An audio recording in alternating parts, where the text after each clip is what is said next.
L'écoutez Moran, Torah He.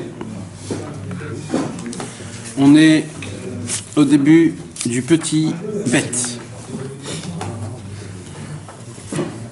On avait parlé. Comment au début du petit bête? Tu l'as explosé grave, le petit bête déjà. Non. Mais ça, on est au milieu du petit bête. Oui, au milieu du petit bête. Ah, au début. Même à la fin, quasiment. Ouais, presque à la fin. Bezrat Hashem, peut-être aujourd'hui, on va. On va arriver vers le Gimel, Bezrat Hashem. Top. Mais t'es même à la fin, je crois. Alors. ומישהו במדרגה הזאת שעושה המצווה בשמחה גדולה כל כך עד שאין רוצה בשום שכר עולם הבא בשבילה הוא יכול לידע בין קודם גזר דין לאחר גזר דין כי המצוות הם קומה שלמה. Les mitzvot, c'est tout un étage, c'est toute une structure. Les mitzvot, c'est tout un monde. Dans la Shana Kabbali, on appelle ça un partouf. Un partouf, c'est un monde qui est divisé en 613. 613, c'est la perfection. 613, c'est ça qui maintient un corps humain. 613, c'est la klaliout de toute la Torah et des mitzvot. 613, c'est la perfection. Le union du Koma Shlema, on avait dit que le Koma, c'est les mêmes lettres que le mikvé. Koma, c'est mikvé. Et c'est quoi le union de Koma et le mikvé? Comme le mikvé, il a une puissance de pouvoir purifier quelqu'un.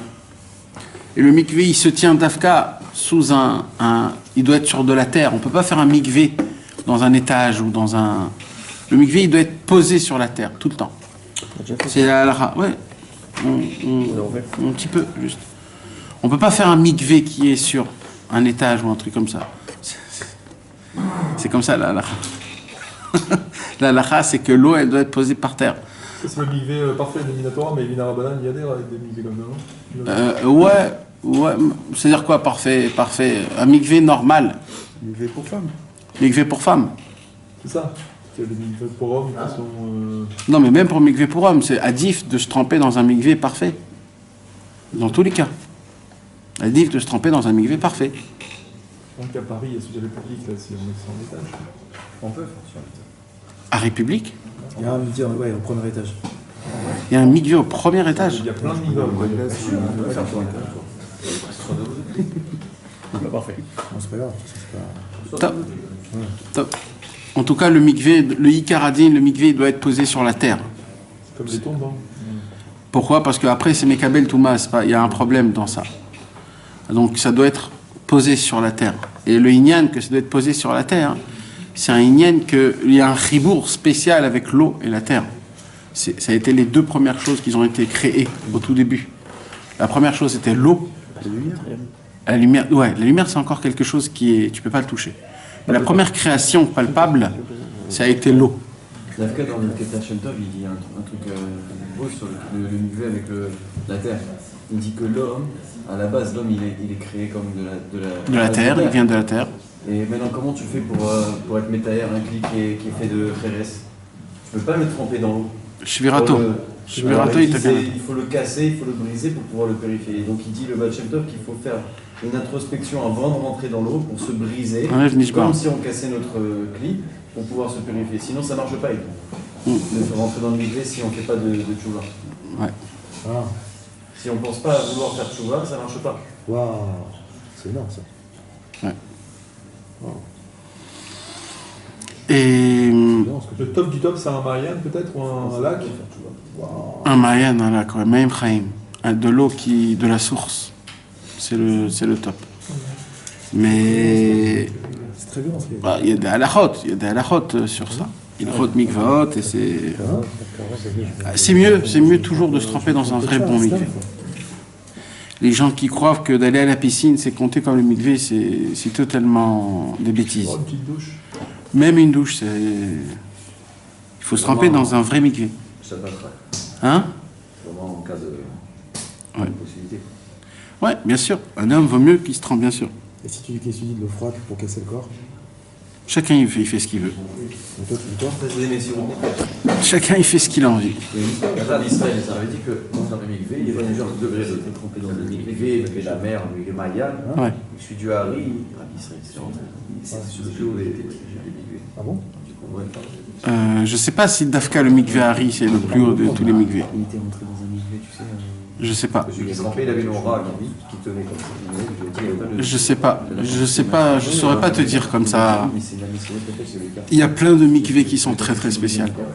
Du Baal Shem Tov. Il y a déjà le premier, c'est le Mayan à Chiloir, qui est à côté du Kotel. C'est là-bas où les Kohanim se trempaient, c'est là-bas où Adam Arishan il s'est trempé pendant 130 ans. C'est le Mayan à Chiloir, déjà c'est un niveau qui est très très très élevé. là-bas.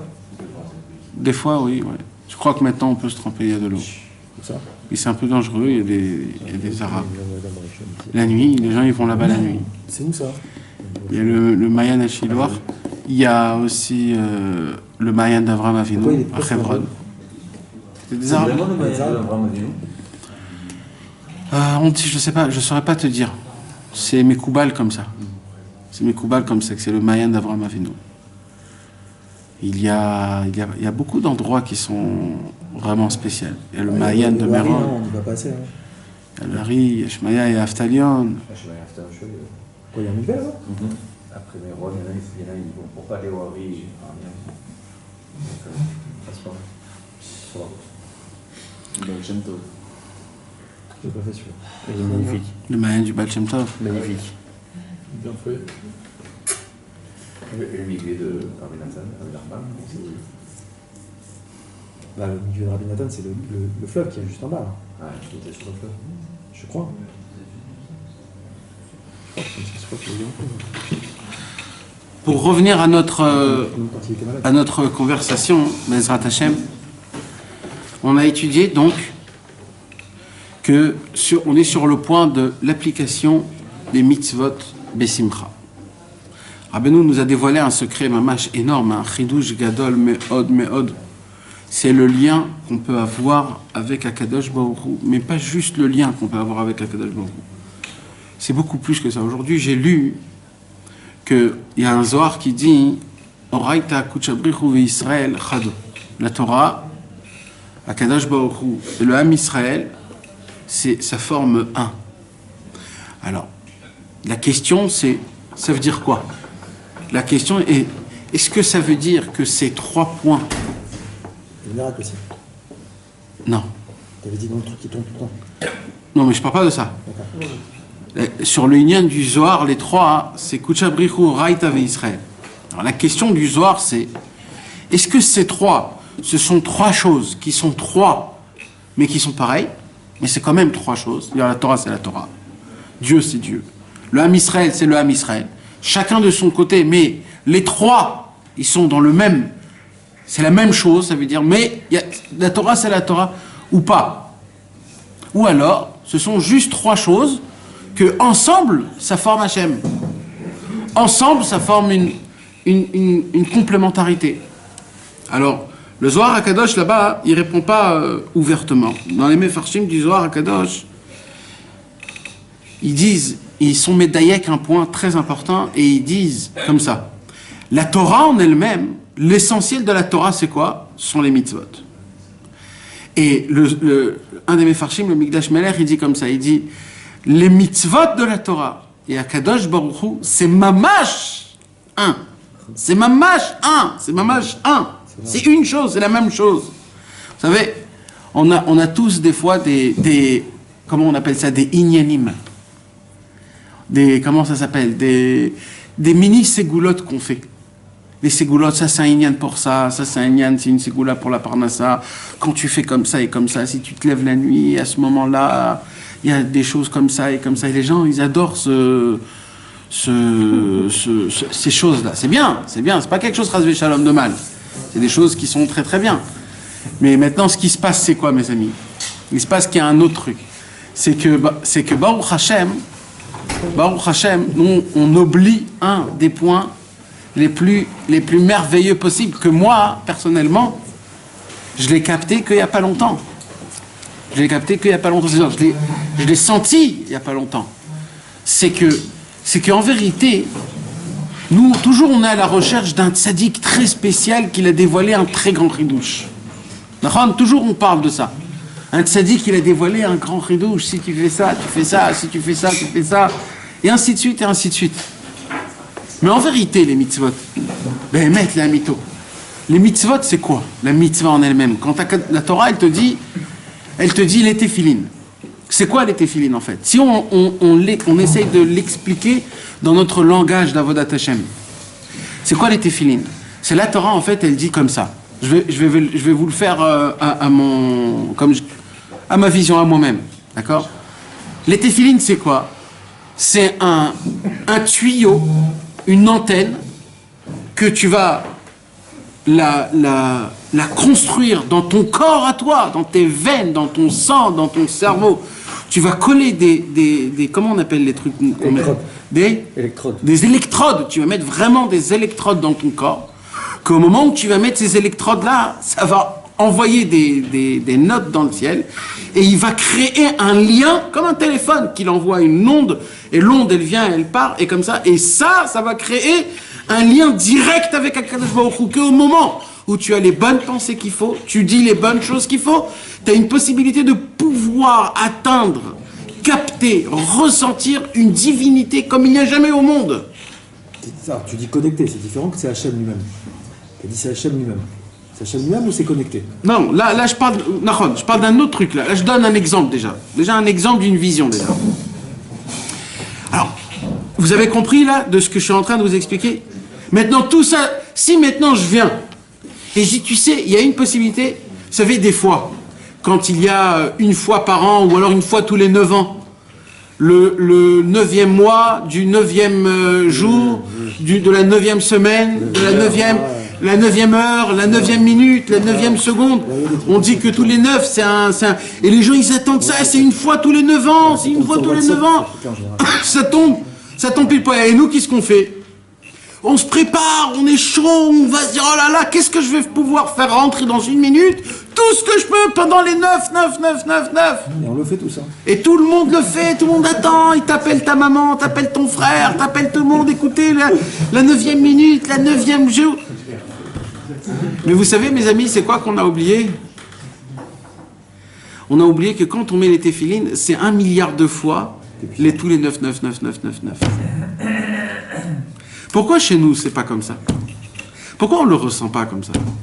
Pourquoi? L'habitude. Moi, je dis pas que c'est l'habitude. C'est ça ce que je viens de capter. C'est ce que je viens de capter. Ça, on n'a pas donné l'importance à la chose. C'est ce que je viens de capter que non. On n'a pas compris c'est quoi la chose. C'est pas l'importance. Je vais te dire encore plus que ça. C'est quoi? C'est pas qu'on n'a pas compris. On n'a pas le recul qu'il faut. C'est qu'on n'a pas la bonne vision. C'est une vision simple. Non, mais simple. Parce que tellement il y a aujourd'hui des choses comme ça. Tellement. Ça, aujourd'hui, les gens connaissent le livre des Teilim, des numéros par cœur. Chaque Teilim, c'est fait pour quoi? Mais d'où c'est sorti? D'où c'est sorti ça? Où ça a été connu? Où c'est écrit dans des livres il y a 200, 300 ans que ça c'est pour ça, ça c'est pour ça?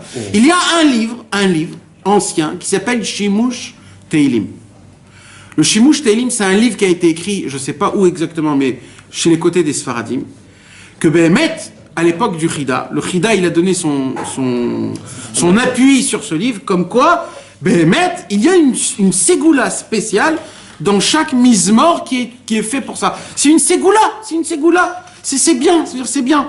Ça peut rajouter quelque chose. Ça vient en complément. C'est pas le plat essentiel. C'est après que t'as prié, t'as fait le pidyon, t'as fait tes chouvas, t'as fait Idbodedou, t'as fait tout ce qu'il fallait. Tu veux rajouter un petit truc qui va te donner de la force, tu peux dire le psaume de Tehillim. Aujourd'hui, les gens, ils ont complètement tout inversé. Ils ont rendu que, en fait, ça c'est comme un mot de code. En fait, on est des Indiens. On a des formules complètement, on n'y comprend pas, on les répète, et les gens ils disent, il faut qu'on lise ça des 10 000 fois, des 30 000 fois, ils envoient dans les trucs. On dirait que Dieu, il est un peu sourd, il n'entend pas, donc on a besoin de répéter et de faire comme si qu'il y a un problème dans le ciel, et les prières, il y a un truc. Mais mes amis, c'est quoi ce monde là? C'est pas ça le monde, le vrai monde juif. Rabbeinu, il a dit, parce qu'on manque de Emouna, on doit faire des travaux difficiles. Béhémet, c'est ça. On manque de Emouna, alors on doit faire des travaux difficiles. C'est la 92, ça 96 86. 86, deuxième tome. Non, c'est Péva, c'est 96. 86, deuxième tome. Ah, je suis bon, on regarde un triangle. Tzadik Vav, c'est 96. Non, là c'est Péva. C'est ça, j'ai pas compris. Péva. Non, mais vous comprenez de quoi je vous parle, mes amis? Parce qu'on manque de Emouna, on n'a pas la Emouna de ce que c'est les lettres, les mots, la Vodat Hashem, mes amis. On n'a pas cette Emouna. On n'a pas. Malheureusement, les rabbins d'aujourd'hui n'en parlent pas. Ils ne nous donnent pas l'explication de ce que c'est. Vous savez, hier, je n'ai pas voulu vous prendre la tête. Parce qu'on était momentané, etc., etc. Mais vous savez, mes amis, les paroles, les lettres de la Torah, les lettres, la forme des lettres de la Torah. Quand tu prends le Aleph à côté du Bet, le Aleph et le Bet, c'est pas Aleph et Bet. Ça forme une chose, une khatira, un morceau. Quand tu prends le Aleph et le Gimel, c'est pas le Aleph, point, et Gimel, point. Dans le mot Aleph et Gimel, c'est un autre monde, avec des autres qualités, avec des autres lumières, avec des autres choses. La Torah en entière, je vais vous donner un tout petit exemple pour que vous puissiez comprendre la Torah, comment elle est calculée, comment elle est divine, comment elle est spirituelle, c'est quelque chose. Vous savez, un divorce, que Dieu nous en préserve. Un divorce. Un homme se marie avec une femme. Ça ne va pas ensemble. Et un homme, vous savez qu'un mariage, c'est pas juste un mariage, la choupa et puis c'est tout. Quand il y a un mariage, c'est Akadosh Baruch Hu qui vient et qui tamponne le mariage. Quand il y a une choupa avec des édim, avec un rav, avec des sheva brachot, c'est pas stam tout ça. Les paroles, les mots que tu sors, c'est des mondes que tu crées, c'est les enfants que tu commences à rentrer dans l'abstrait de ton cerveau. C'est tout un monde en entier qui se passe. Chas v'shalom, c'est pour cela que quand un homme il veut se séparer de sa femme, c'est pas aussi évident comme on le croit. Quand un homme il se sépare de sa femme, c'est spécial. La Torah elle dit qu'il y a beaucoup de choses de mal qui se passent, et que c'est pas bien, c'est pas reconnu, c'est pas conseillé.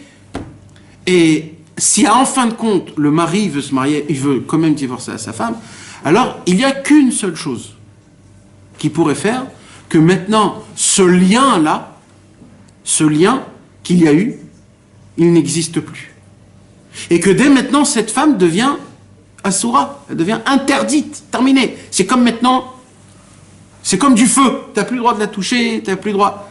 Comment ça se fait qu'il y a une seconde avant, c'était ta femme, tu pouvais la toucher, tu pouvais tout faire, et une seconde après, il n'y a plus rien. C'est un étranger total. Tu n'as pas le droit d'habiter dans la même rue, tu n'as pas le droit d'habiter dans un endroit où tu... Plein de trucs. C'est quoi? C'est une formule de papier. Parchemin, que ce parchemin s'appelle comment? Un guet. Vous savez, mes amis, si vous prenez toute la Torah, depuis Bereshit, jusqu'à le dernier d'Ivrei Hayamim, le dernier, il n'y a pas une combinaison de lettres Gimel et Tête. Pourquoi? Parce que c'est les seules lettres qui ne peuvent pas être ensemble.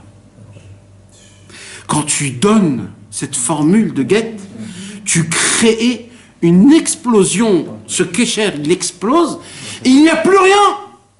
Donc comment la Torah a appelé ça? Un guet. Et c'est pour ça que dans la Torah, on appelle ça aussi un sefer kritout. Le kritout, c'est dans la racine du mot karet, c'est le karet. C'est quoi karet? C'est une extermination, une sorte d'extermination. Quand tu inverses le mot karet, c'est keter. Keter, c'est le plus haut. Quand c'est l'inverse du karet, du kritout, du guet, alors le zoug, les deux, ils forment le plus haut. C'est un lien qui ressemble au lien d'Akadosh Baruch Hu. Donc, ça c'est un exemple de Torah. D'accord? C'est un exemple parmi des milliers, des milliards de lumières qu'il y a, que tous les mondes spirituels, les anges, ils sont énormes, ils sont grands, des années-lumière qu'on ne peut même pas imaginer, on ne peut même pas y comprendre. Même les anges n'ont pas le mérite d'étudier la Torah, même les anges. Ils la connaissent pas. Ils la connaissent, mais ils n'ont pas le droit. Ils n'ont pas le droit de l'étudier, ils n'ont pas le droit de regarder, de voir, de poser des questions. Ils entendent à droite, à gauche, ils entendent, mais ils n'ont pas le droit. Ça appartient pas à eux. Maintenant, mes amis, c'est quoi le problème qui nous manque? Si maintenant je vous aurais dit, il y a une possibilité de pouvoir ouvrir une fenêtre, que quand tu ouvres cette fenêtre, tu arrives à regarder Akadosh Baruch Hu, pas juste regarder Hachem, tu as la possibilité de ressentir Akadosh Baruch Hu, qui ne donnerait pas, même si c'est de l'argent, qui ne donnerait pas ce qu'il faut pour ça, d'avoir quelconque un contact. Mais c'est pas juste un contact, parce que là on parle, Rabbeinu nous parle d'un contact qui est sensationnel, ça veut dire que c'est une vraie allure de simra. Et nous, on ne fait pas attention à ça. Pourquoi on ne fait pas attention à ça? Parce qu'on ne regarde pas, on n'a pas la vision que la mitzvah pachout des téphilines, c'est comme la plus grande ségoula qui existe dans le monde. Alors on connaît toutes les ségoulottes de la Parnassa, on connaît toutes les ségoulottes. Ça veut dire aujourd'hui on va faire le Birkat Hamazon comme il faut pour une seule raison. Parce que c'est que la ségoula de la Parnassa. C'est rien que pour ça. Mais si de base je te dis que Akadosh Baruch Hu, il a fait rentrer dans le Birkat Hamazon la combinaison des lettres et des mots qui formulent le Birkat Hamazon, les Rachama, Nouvne, Rouchalaim, Rachem Alenu, toutes les combinaisons, Nodelecha, etc., elle est faite de certains mots que quand tu commences à les dire, ces certains mots, quand tu commences à les lire et à les réfléchir et à les dire avec sincérité, avec ton cœur, tu as une possibilité d'ouvrir dans le ciel une abondance qui est exceptionnelle. Pourquoi? Et Akadosh Baruch Hu l'a fait de base pour ça. Pour ça, il l'a fait de base. Et tu peux atteindre Hachem, tu peux avoir de l'Aïrat Shamaim. Quand c'est comme ça, d'un coup, tu te dis, waouh! Alors en fait, toutes les mitzvot, toutes les 613 mitzvot, ce sont en fait tous des ségoulottes. Il faut le regarder comme si ce sont des ségoulottes. C'est des pas qui te rapprochent vers Akadosh Baruch Hu, chaque mitzvah par une facette spéciale d'Hachem. Quand tu appliques tous les 613 mitzvot, tu complémentarises la figure d'Akadosh Baruch Hu, bien sûr Kavirkol, et là tu arrives à percevoir Akadosh Baruch Hu. Il vient Rabbeinu, il dit, il y a encore plus fort que ça. Il dit Rabbeinu, quand un homme, il rentre dans la simra de l'application des mitzvot. Il dit Rabbi Nachman, dans chaque mitzvah, comme je vous l'ai dit, le Mikdash Meler, il dit sur le Zohar HaKadosh que la Torah, et la mitzvah, les mitzvot, et Akadosh Baruch Hu, c'est mamash ainu echad, c'est la même chose.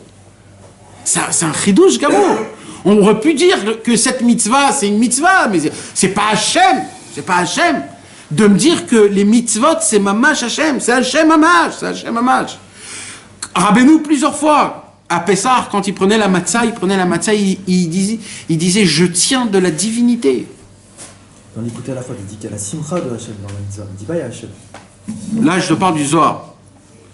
La simcha de Hachem, c'est par rapport à toi pour ressentir Hachem. Mais la mitzvah en elle-même, c'est Akadosh Baruch Hu. C'est Akadosh Baruch Hu mamash. Ça veut dire quoi? Ça veut dire, imagine-toi maintenant, je veux atteindre Hachem. Viens, il y a une possibilité de pouvoir atteindre Akadosh Baruch Hu. C'est à peu près tout ce que nous, on veut, à peu près. On veut quoi? On veut être connecté avec Akadosh Baruch Hu tout le temps. Mais on veut tout ça. Mais comment on peut être connecté avec Hachem? Comment c'est possible? On ne peut pas. Dieu, c'est pas nous qui pose la question, c'est la Gemara qui pose la question. Esh ochla'i. Qui peut s'attacher à Kadosh Baruch Hu? C'est du feu. C'est du feu, Hachem. Tu peux brûler, tu peux cramer. Et Akadosh Baruch Hu, il veut pas te brûler. Donc lui aussi, Hachem, il veut pas se rapprocher de toi, Kavirchol. Parce que c'est du feu, Esh ochla'i. Alors comment on fait? C'est toute la Torah 30 du Likutei Moharan. La Torah 30 du Likutei Moharan, c'est quoi? Rabbi Nachman nous apprend qu'en fait, Akadosh Baruch Hu, il s'est assis. Je le fais en sympathisant. Akadosh Baruch Hu, il s'est assis et il est devenu un moré. Comment dire un moré? Un professeur de mathématiques. Mamash, Hachem est devenu un professeur de mathématiques. Comment? Il a pris son cahier, il a pris son stylo, et il a commencé à créer des mesures, Hachem. Hachem a commencé à créer des mesures. Quelles mesures? Je ne sais pas comment ça s'appelle, c'est sûr qu'il y a un mot spécialisé dans la mathématique, dans ça. Qu'est-ce qu'il a fait à Kadosh Baruch Hu? Il a commencé à l'imdod, comme on dit, à mesurer sa grandeur. Mais mes amis, c'est pas moi qui le dis. Il y a toute une braïta en entière. Ça s'appelle, cette braïta, le shiur koma. Comment on dit shiur koma en hébreu? En français? Shiur, c'est du mot. Le cours de la mesure, ouais, la mesure de la hauteur. Taille de la mesure. La taille de la mesure de la taille. Le shiur du koma. La mesure de la stature. Ah, du niveau. Pas, le méchané, shiur koma, c'est une braïta en entière. Je ne me rappelle plus c'est qui l'a écrit, Rabbi Shmuel Cohen Gadol ou Rabbi Nechunia ben Akana, un des deux. Ils ont écrit, je crois que c'est Rabbi Shmuel Cohen Gadol. Quand il est monté Rabbi Shmuel Cohen Gadol, pour savoir si la Xéra, elle était... Vous savez que Rabbi Shmuel Cohen Gadol, il y a une voix qui est sortie et qui a dit comme quoi le sang de Yosef Hatzadik, il est ouvert. Comment on dit il est ouvert? Il est... Il trempe. Non, il est ouvert Tviadin. Ah, il accuse le sang de Yosef Hatzadik, il accuse qu'on fasse un mishpat sur ses 10 frères quand ils l'ont vendu. Et Yosef Hatzadik, il a tenu qu'on fasse un mishpat. Il faut que quelqu'un paye sur ça. Pas pour lui, bien sûr. Parce que c'est le tzaddik. On ne vend pas le tzaddik. Alors, vaut mieux le payer à l'époque que maintenant, aujourd'hui. Donc Yosef Hatzadik, il a dit, je veux que ça se passe maintenant. Et il y a eu une Xéra qui est sortie du ciel. Cette Xéra, elle a attendu plus de 2000 ans, ou 1500 ans. Pendant 1500 ans, Akadosh Baruch Hu, il a dit, on va attendre qu'il y a les plus grands tzadikim. Comme ça sera eux qui vont payer pour pas qu'il y en a des milliers qui tombent, Pras Veshalom. On va y les voir, ça fait 2 fois que tu parles de ça. Et ce qui s'est passé, c'est Rabbi Shmuel, il a entendu une voix du ciel que la Xéra, elle a été nixeret. Il y a eu le tranchement. Et là, il y a écrit Rabbi Shmuel Cohen Gadol, il est monté. Il est monté avec son corps. Il est monté avec son corps.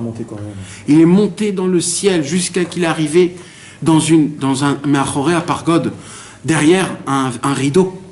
Parce qu'il ne pouvait pas ouvrir le rideau. Si tu ouvres le rideau, t'es pris là-bas, tu peux plus ressortir. Alors il est arrivé jusqu'au moment où on ne peut plus. C'est le dernier moment. Si tu passes ce moment-là, après, c'est fini. Et là-bas, il a entendu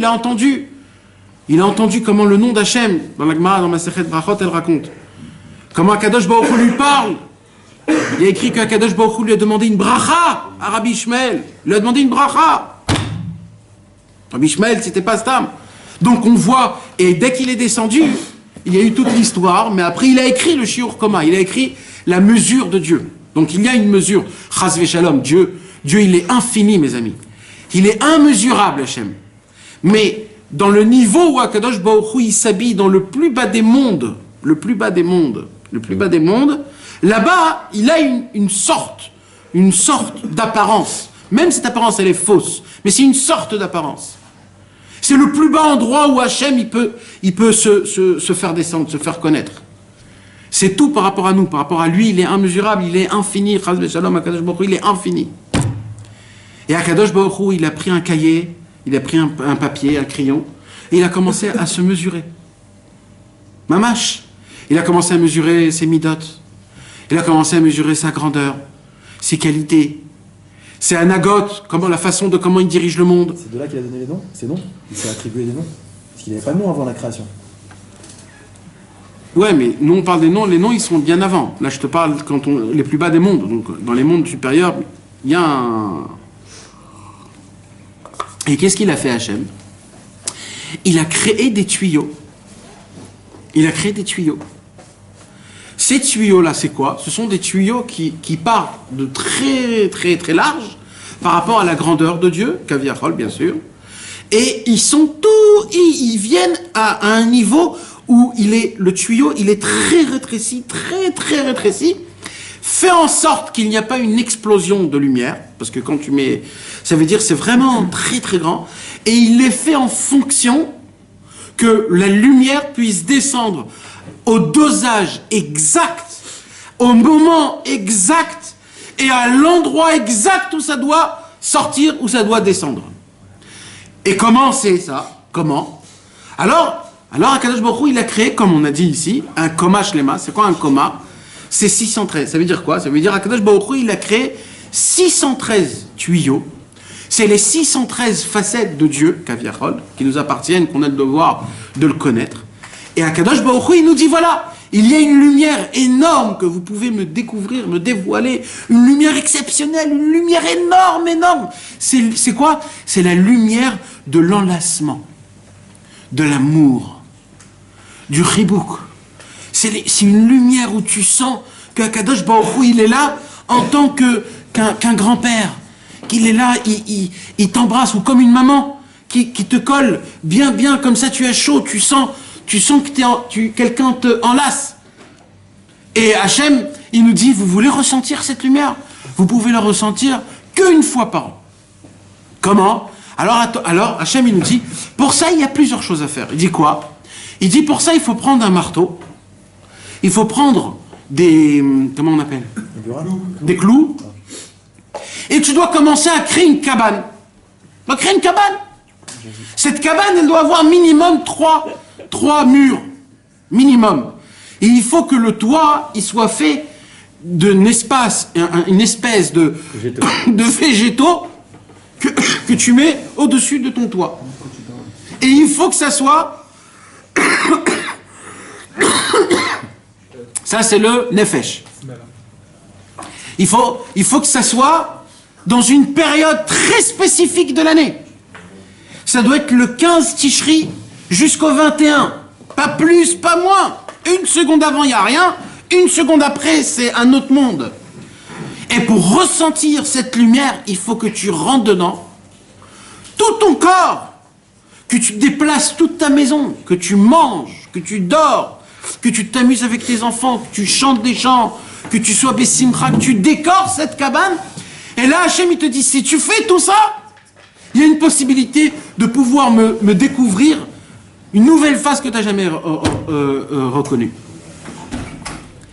Si aujourd'hui on nous aurait appris la Torah de cette manière, je crois que la façon de comment on aurait appliqué la Torah et les mitzvot, ça ne serait pas pareil comme on a aujourd'hui. Aujourd'hui, ils sautent tout ce que je viens de vous dire et ils arrivent au fait. Alors, il faut que ça soit 7 cm, d'après le Chazon Ish, d'après Rabbi Chaimna, il ne faut pas qu'il y ait du truc, tu rentres, t'en peux plus, tu rentres dans une souka, tu te dis, je ne sais pas si ma souka elle est cachère. Au lieu de te dire quel simcha, quel itorerut, quel avodat Hashem, Nous, quand je prends mon loulav, quand je prends mon étrog, dans ma tête, c'est quoi qu'il y a dans ma tête? Peut-être mon loulav, il est pas soul, peut-être il est pas soul, peut-être j'ai mal mis, peut-être je l'ai mal attaché, purée mes branches, ils sont comme ça, et mon étrog, peut-être c'est un citron, et peut-être... Pourquoi je dois rentrer les tzimtzumim dans un tzimtzum qui est déjà... Akadosh Baruch Hu, il nous a demandé de la base de prendre un étrog, de la base de prendre un loulav. Vous savez, mes amis, pendant les époques de Moshe Rabbeinu, ou même après, etc., c'était des choses que ça n'arrivait pas. On ne pouvait pas avoir, comme on a aujourd'hui, la perfection de l'application des mitzvot. Aujourd'hui, on a une abondance qui n'existait pas à l'époque. Aujourd'hui, le Yetzer Hara, il veut te faire arriver que malgré, tu appliques, tu vas payer de l'argent, ça coûte cher, tu vas acheter pour tes enfants, tu vas acheter pour ça, tu vas tout faire à la perfection, et le Yetzer Hara, il arrive à la fin de te dire, peut-être c'est pas bien. Peut-être c'est pas comme il faut. Pourquoi le Yetzer Hara il t'attrape là-bas? Pourquoi, mes amis? Pourquoi le Yetzer Hara il a créé, mes amis, moi j'appelle ça un Yetzer Hara, sachez-le. Sachez-le, je l'appelle ça un Yetzer Hara. Vous savez c'est quoi le Yetzer Hara? C'est les gens qui veulent faire tout à la perfection et qui sont jamais contents de la mitzvah en elle-même. Écoutez bien ce que je vais vous dire. Vous savez, quand j'étais jeune, j'étudiais dans une yeshiva qui était très froum. Donc là-bas, c'était très normal, les chumrot les plus grandes au monde. Et c'était une yeshiva qui était aussi Breslev. Et moi, ça m'avait révolté. C'est-à-dire, Rabbeinu, il a une sira mefureshet. Où Rabbeinu, il a dit, les chumrot, c'est quelque chose qui est en plus. Et que là, je vois que les Chassidei Breslev, dans la grande choule Breslev, dans tous les endroits, ils font tous des chumrot. Ils font tous des chumrot. Et ça, c'est un problème. Vechai bahem. C'est quoi les rachets de Vechai bahem? Toi, tu les connais pas? Vas-y. Velo chumrot yeterot. Velo chumrot vechai bahem. Alors, Et j'ai eu une très très grande discussion. Un vrai victoire avec le Rosh Yeshiva, les rabbinim, et ils m'ont dit, non, Rabbeinu, il parle des Chumrot Yeterot. Les Chumrot Yeterot, c'est pas les Chumrot qui sont écrits dans le Shulchan Aruch. Les Chumrot Yeterot, c'est des Chumrot qui sont inventés. Et ils ont fait, mamash, un grand inyan comme ça, un grand inyan. Jusqu'au jour où j'ai découvert un point. Vous savez, des fois, mes amis, quand un homme, il prend une habitude de faire une khumra, d'accord? On va donner un exemple. Quel khumra on peut prendre comme par exemple... hein? Non, c'est pas une khumra, Rabbeinu Tam, c'est une obligation. Rabbeinu Tam, c'est une obligation. Déjà, tu es en retard. Celui qui a dit Arad Shamaï, il a écrit un Shulchan Aruch. Hein? Il y a pas... Il a écrit celui qui a dit Arad Shamaï. Rabbeinu, il a obligé, Rabbeinu. C'est pareil. Je crois pas qu'on fait des romans. Je crois que c'est même plus grave. Si c'est Rabbeinu qui l'a obligé, je crois que c'est plus grave. Allez, c'est fou. Laisse tomber. Les autres feelings. Hein? D'autres feelings. Non, parce que c'est pas Eter Shachriar. On fait pas de romans ici. Non, il y a des chumrot, il y a des fois des chumrot, des fois... À Pessah, il dit dans ce Quoi? Dans Pessah, Par exemple, l'aluminium. À la Cholrak Matzah Shmura, je crois que ça aussi. Non, l'aluminium en plus. Yoann, il avait raconté que Ah, Mechona, c'est Machou il y Acher. avait un mec qui stockait l'eau Shabbat. Non, il y a Mechona, c'est ça. Non, il y a l'aluminium que tu te mets par-dessus. Il a raison. Par-dessus. Non, mais t'as dit le hétrog. Le hétrog, ça. Non, mais Non, Pessah, il parle d'Afkaraben aussi. oui, parce qu'à Pessah, il y a une yann de faire des chumrot d'après la halakha. La halakha te demande de faire des chumrot à Pessah. Et même là-bas, il dit qu'il ne faut pas faire. Hein? Sauf une. Non. Rabbeinu, il dit pas ça. Rabbeinu, il dit, il faut pas devenir fou, il dit. Yoann, il travaille pas que Yoann. C'est-à-dire de prendre de l'eau et de garder pendant tous les 7 jours l'eau. Ça, c'est des choses fous, mais il y a des chumrot à Pessah qu'il faut Yoann, il faire. connaît un mec qui stocke l'eau tous les Shabbats. Mais c'est tout le monde, tous mes hacharim, c'est tous les chassidim, ils font ça. Quoi? Tous les chassidim, ils font ça. Non, il stocke l'eau dans la baignoire, le mec. Pas dans la baignoire, ils ont un truc spécial pour ça. Ah ouais? Mais ça, c'est quelque chose de connu, tout le monde fait ça, tous les chassidim, ils font ça. Tous les chassidim font ça. Khumra ou c'est pas une khumra? De base, c'est une khumra qui a été reçue de tout le monde. Mais c'est une khumra qui a une base, elle a une base, pas une khumra. L'eau pour Pessah. Non, lui il parle de Shabbat. Yoann, il avait parlé de Shabbat. L'eau de Shabbat. Le Shabbat, il avait À parlé. cause du compteur. Ah. Parce qu'ils ont pas le... Il y a un rachach, il avait dit que... Ouais, top. Bichlal, l'électricité, que vous sachiez, Stam, l'électricité Shabbat, c'est pas le khatrila, hein, que vous sachiez. C'est pas du tout les khatrila. minuterie, tu veux dire? C'est même pas, hein? Non, Bichlal. Ils mettent les générateurs dans tout le néant, des générateurs. Bien sûr. Ça, Stam, que vous sachiez, Bichlal, ça veut dire si quelqu'un, il faut connaître la halachot pour savoir c'est quoi une khumra et c'est quoi c'est pas une khumra.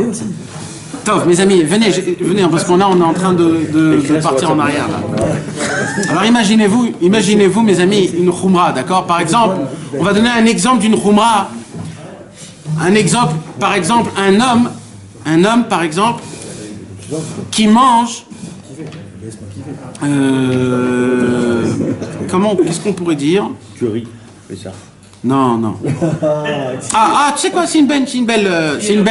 Il y a une yann qui s'appelle les kitniotes. D'accord? C'est quoi les kitniotes? Comment on dit des kitniotes en français? Les légumineuses. Légumineuses. Alors, il y a des légumineuses. Les Indiens disent des féculents. Alors maintenant, mes amis, je ne vais pas rentrer dans le inyan, d'accord? D'accord? Mais je voudrais vous donner l'exemple des choses. Il y a ici quelqu'un qui ne mange pas de kitniotes à Pessah? Tout le monde mange des kitniotes à Pessah. Mais ça, Rabbeinu le faisait. C'est Rabbeinu qui le faisait, ça. Et les Gabin Ashkenazi. Et alors? On est Sfaradi, hein. Et alors? C'est le riz Hein? qui mange pas. Rabbeinu, ma putain. Il mangeait pas les kitniotes. C'est une... Il n'y avait pas de kitniote là-bas en Ukraine. Mais Vadaï qu'il y avait des kitniotes. Les fèves, les pois chiches, Ah non, les pois chiches, on mange pas. et le riz. Le riz, c'est le riz, on mange. Le maïs. Vous mangez, nous on mange pas. Non, je mange pas le riz. Bien sûr, on mange le riz. Les amis, alors maintenant, écoutez bien. C'est un rachach à cause du rita. Alors, À écoutez bien, l'époque. il y a les kitniotes. C'est quoi les kitniotes? C'est certaines légumineuses que le Maran, Rabbi Yosef Karo, pas le Rama, Rabbi Yosef Karo a dit qu'on ne mange pas. D'accord? Donc, ne me disez pas Sfaradi Ashkenazi, c'est Maran qui l'a dit. Et il dit qu'il y a des gens qui se permettent à manger des kitniotes Kedai Livdok. Il dit il faut essayer de chaque ville, dans chaque endroit, il faut voir d'où ça vient, comment ça etc. Alors maintenant, il y a des gens qui mangent pas des kitniotes. Maintenant, les gens qui mangent pas kitniotes à Pessah, c'est pas Stam, je mange pas les kitniotes. Les gens qui mangent pas des kitniotes à Pessah, c'est comme du Hametz presque. Ça veut dire, j'ai même un homme qui ne mange pas des kitniotes, il n'a pas le droit de cuire dans une marmite cachère les Pessah du riz. Il n'a pas le droit. Si après il fait cuire de la viande, il n'a pas le droit de manger cette viande. Ah, ça devient Hametz pour lui? Oui, la halakha, hein. Pas une chouma, c'est la halakha. Tu mets un plat de houmous à quelqu'un dans une assiette? Non, Cuire. Quand tu cuis. Pendant Pessah. Pendant Pessah, quand tu cuis, t'as pas le droit la cire, la marmite et les chametz. Kaviachol, kilo. Ça, c'est la halakha, hein. C'est la halakha pshuta. Pour les gens qui mangent pas de kitniot. Donc, c'est juste pour que vous puissiez comprendre. Maintenant, il y a. Tout ça, c'est bien. Jusqu'à un moment. Quel moment? Quand un mec à côté de toi va manger du riz, et que son minac, c'est oui de manger du riz, il n'y a aucun problème de manger du riz. Et comment toi, tu vas le voir? Comment toi, tu vas réagir? Là, c'est le test de est-ce que ça valait la peine ou ça valait pas la peine. Au moment où la personne qui se garde des kitniot parce qu'il a reçu ça comme khumra, ou alors il a reçu ça de ses parents, ou alors il est habitué, tu manges pas de kitniot, mais c'est l'amour, il n'y a pas de problème pour ça. Mais au moment où toi maintenant, à cause que toi tu fais une khumra, à cause de ta khumra, tu vas juger un autre juif, que lui il n'a pas reçu cette khumra, et tu vas lui dire, lui c'est un juif moins, lui il fait moins Pessah, lui, ou alors même tu vas lui dire, lui c'est pas un chassid, ou alors lui c'est pas lui c'est un petit niveau, t'as tout raté. Prends ta kippa, plie-la en 3 et mets-la dans ta poche. Parce que c'est pas ça Hachem. Si sur le compte de la Torah, sur le compte d'Akadosh Baruch Hu, sur le compte d'une khumra, tu vas juger un juif d'un niveau plus bas, parce que lui, il n'a pas reçu, ou parce qu'il la connaît pas, ou parce qu'il ne veut pas tout simplement. Parce qu'il faut savoir, il y a un très grand Yetzer Hara, c'est que, et ça c'est une Gemara dans le Maseret Avodah Zarah, c'est une Gemara exceptionnelle qui explique beaucoup de choses aujourd'hui. La Gemara elle dit comme ça, dans le monde, il y a toujours le Etzem. C'est quoi le Etzem? C'est l'essence. Il y a toujours l'essence. Autour de l'essence, il y a des branches. D'accord? Par exemple, il y a la Torah, et il y a autour les Talmidei Chachamim, les Tzadikim. D'accord? Les Talmidei Chachamim, les Tzadikim, ils n'ont pas le droit de créer quelque chose de nouveau totalement. Tout ce qui dévoile, tout ce qui crée, c'est par rapport à une base qui est la Torah. Au moment où un des tzadikim, il crée quelque chose de nouveau totalement, ça s'appelle de l'Avodah Zarah, c'est une inventation totale. Ça fait partie des 13... une invention. Ça fait partie des 13 midot, des 13 émunot qu'on doit avoir la émouna du Rambam. Alors là, l'Agmara, il dit dans Maseret Avodah Zarah, c'est une halakha qui est dans Maseret Avodah Zarah sur le inyan de l'Avodah Zarah. Il parlait du juif qui était un fils de monsieur, de madame, l'acrobate. Il parlait de l'acrobate. Quel dîne il a? C'est quoi le dîne qu'il a, l'acrobate? Alors là-bas, la Gemara, elle parle beaucoup sur ça, et elle donne une imra, c'est-à-dire une parole vraiment, vraiment très forte. Elle dit comme ça. Quand il y a une essence, un etzem, et qu'il y a autour des dérivés, il dit normalement, le temps fera que l'essence va s'éteindre et le dérivé va devenir l'essence. La Gemara, elle dit, au moment où le dérivé devient l'essence, ça s'appelle Avodah Zarah.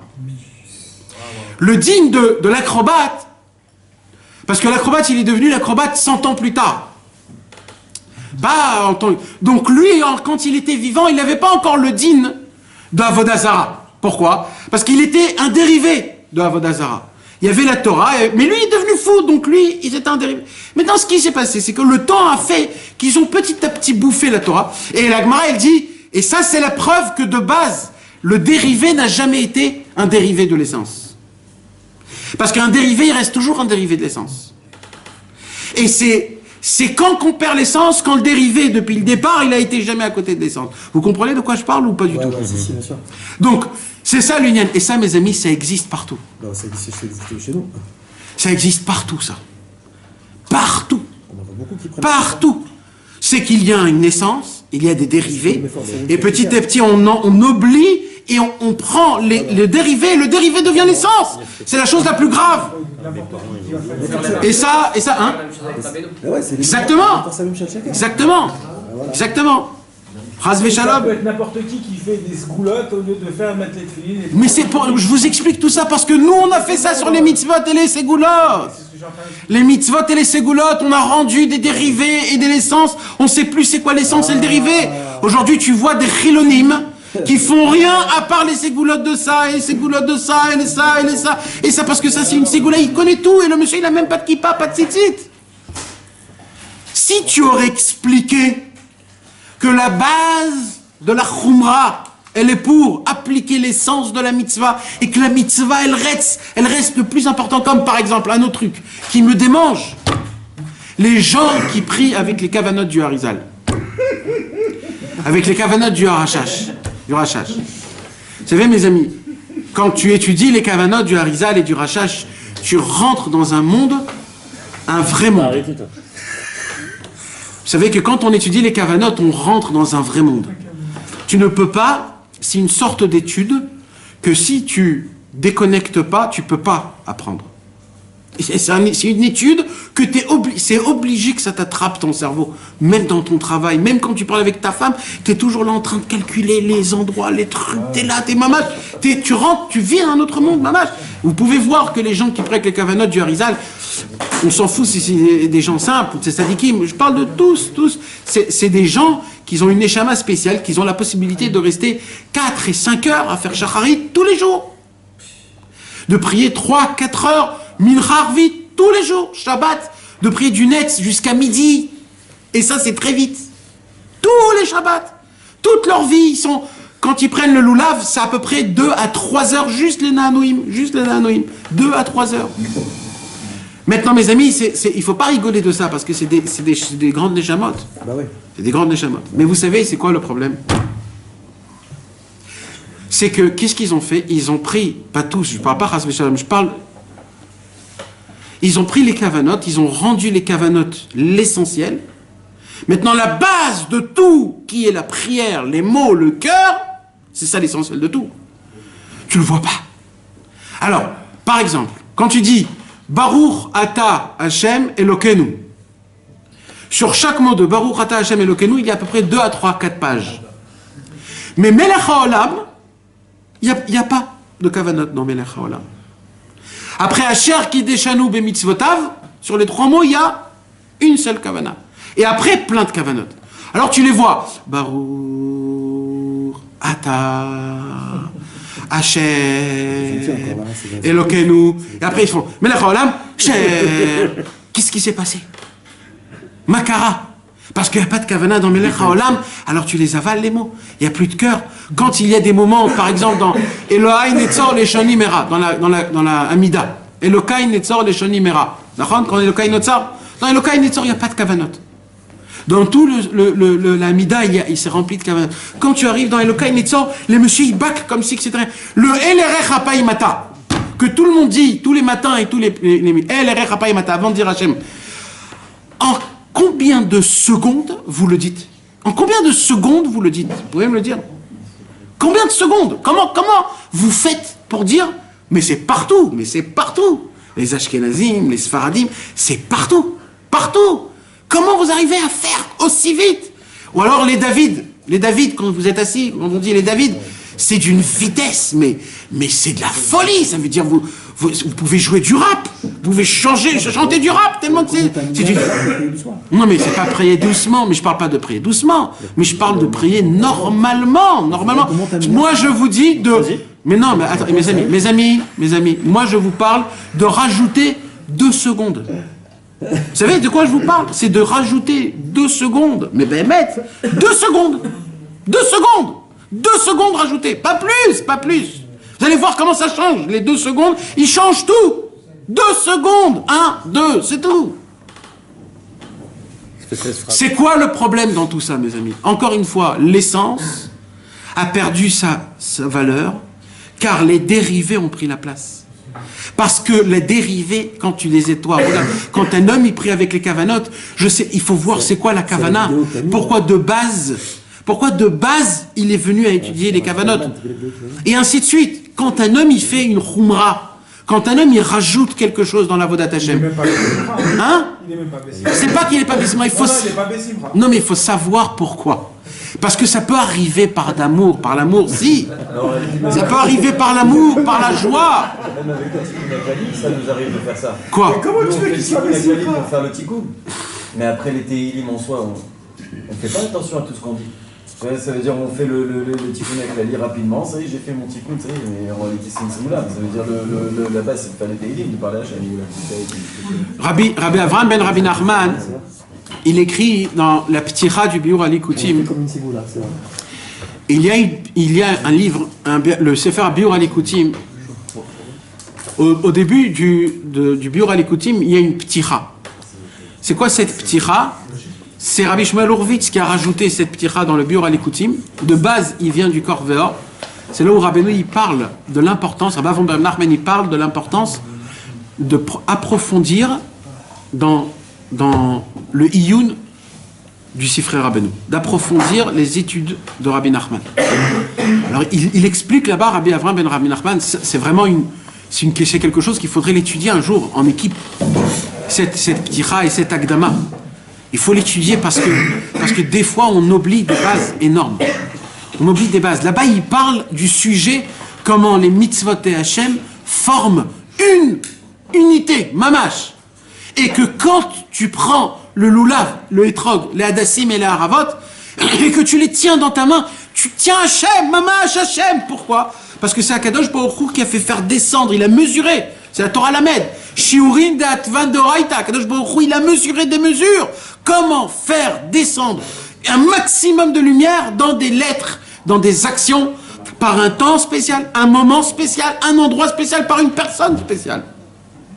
Il y a un temps spécial. Pourquoi il y a un temps pour faire Kriyat Shema? Parce qu'il y a un temps que quand un homme il veut recevoir la Kabbalah Tol Malchut Shamaim, quand il veut recevoir, comment on dit la Kabbalah Tol Malchut Shamaim? Le joug du ciel. Le joug divin. Quand il veut recevoir le joug divin, ça a une emprise dans tout le corps qu'à un moment spécial.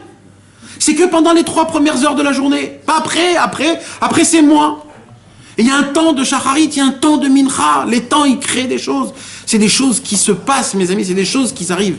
Et là-bas, Rabbi Avram ben Nachman, il explique comment il y a Mamash, Akadosh Baruch Hu. Et nous, on doit chercher Hachem à travers les mitzvot.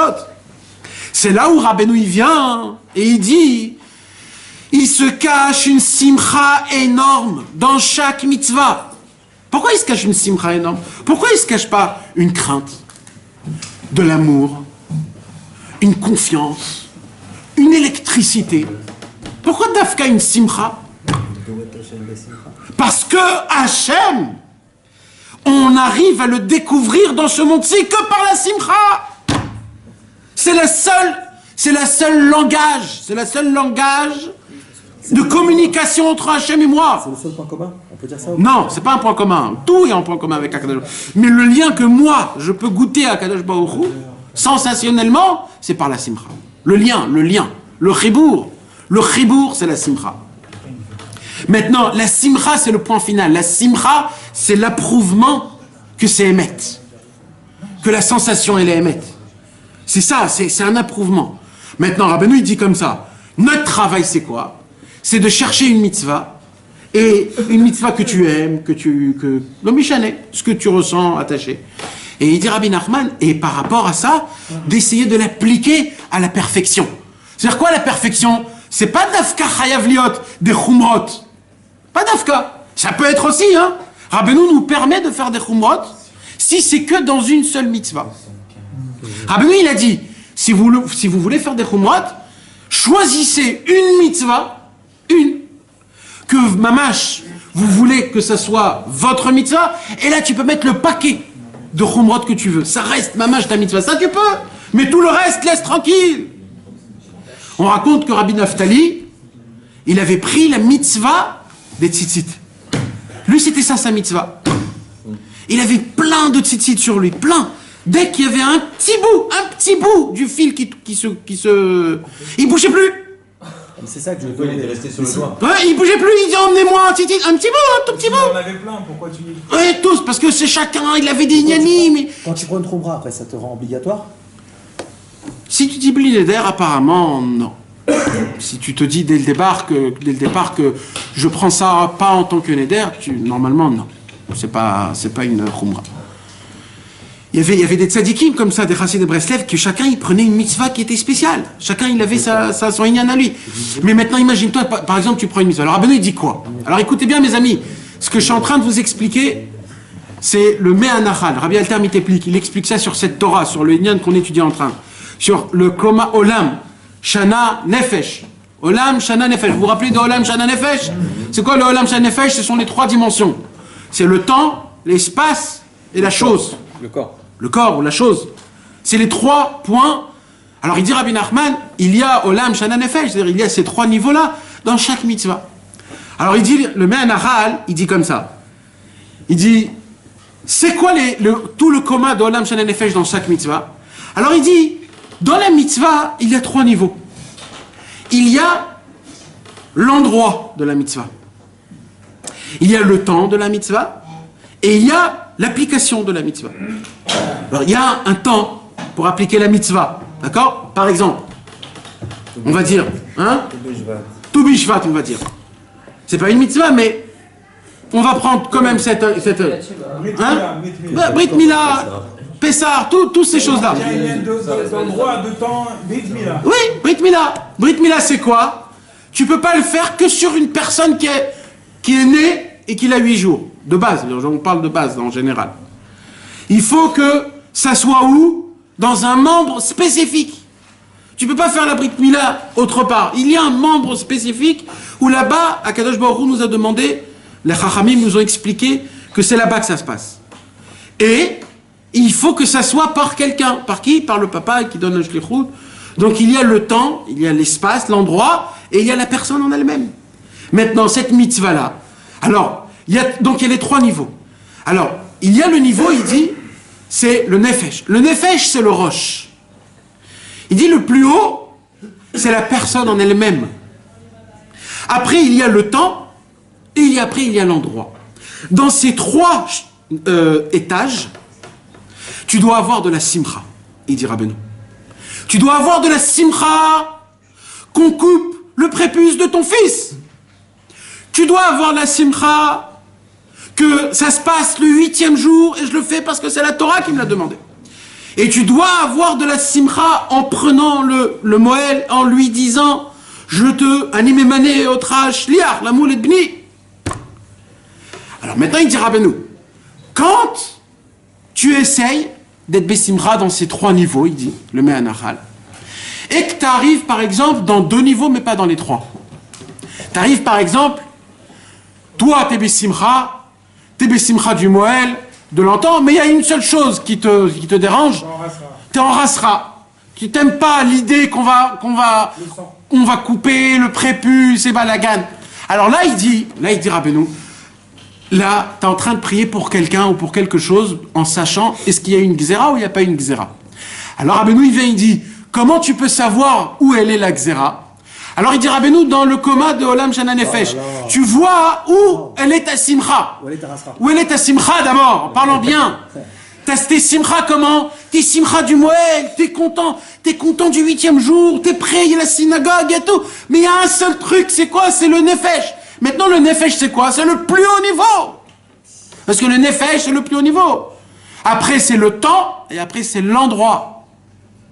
Alors, si dans le nefesh atzmo, tu es pas bessimcha, et dans les 2 autres, tu es bessimcha, ça veut dire que la xéra en haut dans le ciel, elle est très grande, parce que ça touche la tête.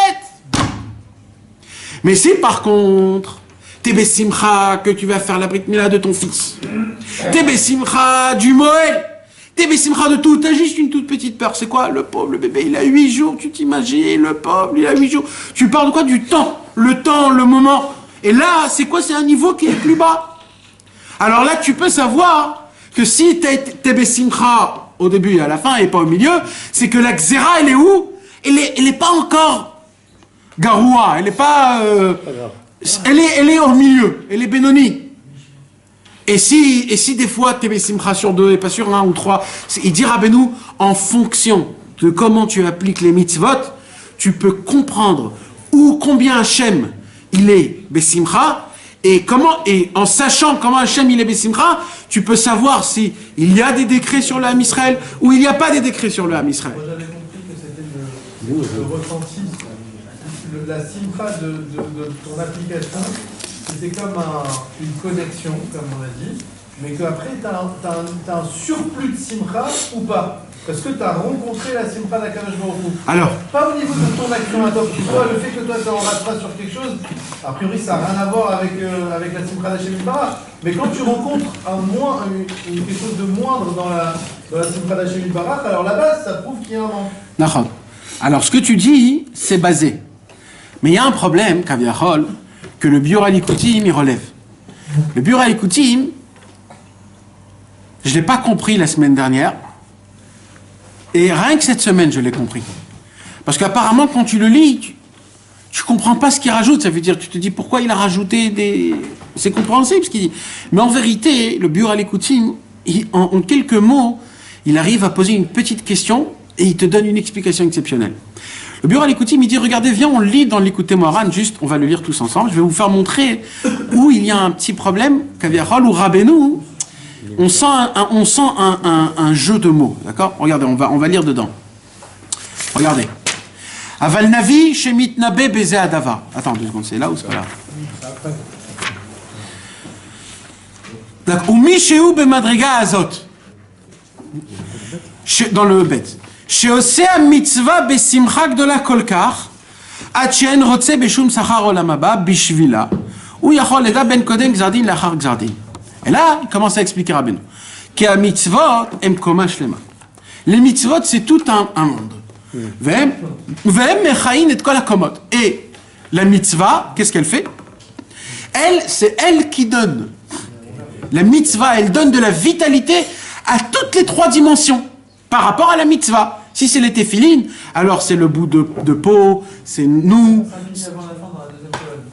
D'accord?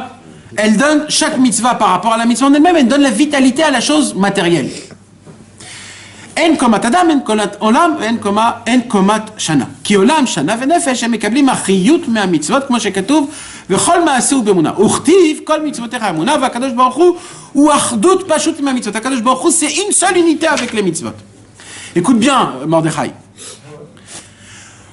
וכשמעשה הקדוש ברוך הוא כי תיקוננו כסדרן הזה הקדוש ברוך הוא משמח בהם ומתענג בהם. Première question. C'est quoi le mot? Azay הקדוש ברוך הוא משמח בהם. משמח בהם. שמח בהם. Pourquoi משמח בהם? Hein? Il met la simcha dedans. משמח בהם.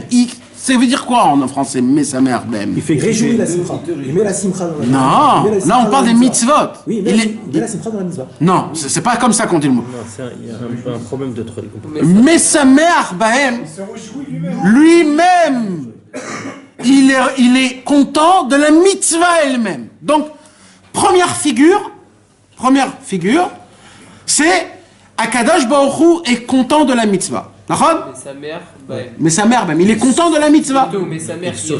Il se réjouit lui-même de la mitzvah. joyeux avec ça. Non. Il se réjouit. Là où sa mère belle. C'est là où sa mère belle. Mais sa mère, il réjouit avec eux. Il réjouit avec eux. Première figure. Mais sa mère, ou mitanek, Sa mère, c'est comme Nismar. Non. C'est du nifak, c'est quoi? Non, c'est mitpael. C'est mitpael.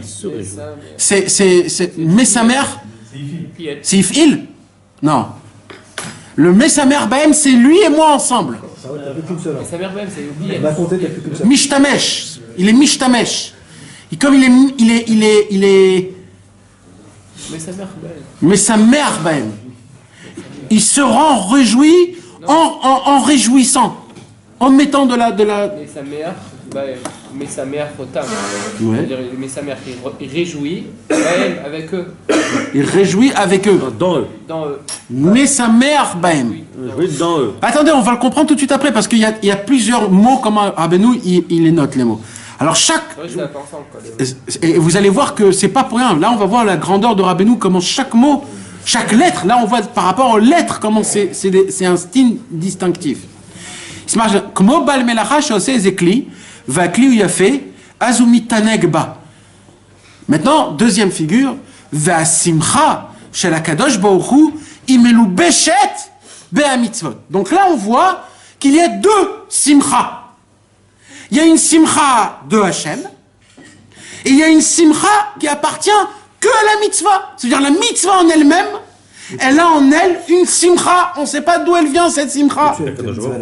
Bah là, on a vu qu'Hachem il a mis une voilà, simcha. la simcha shel hakadosh baruch hu imelu beshet be'amitzvot.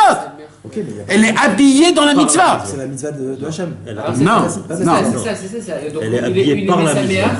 Écoutez mes amis, il faut qu'il y ait un lien. C'est-à-dire, pour qu'Akadosh Baruch Hu il soit besimcha avec la mitzvah, il faut qu'il y ait une simcha dans la mitzvah pour que Akadosh Baruch Hu il attache la simcha dans la mitzvah à sa simcha à lui. Donc la mitzvah, dans chaque mitzvah, mes amis, dans chaque mitzvah, il y a une simcha.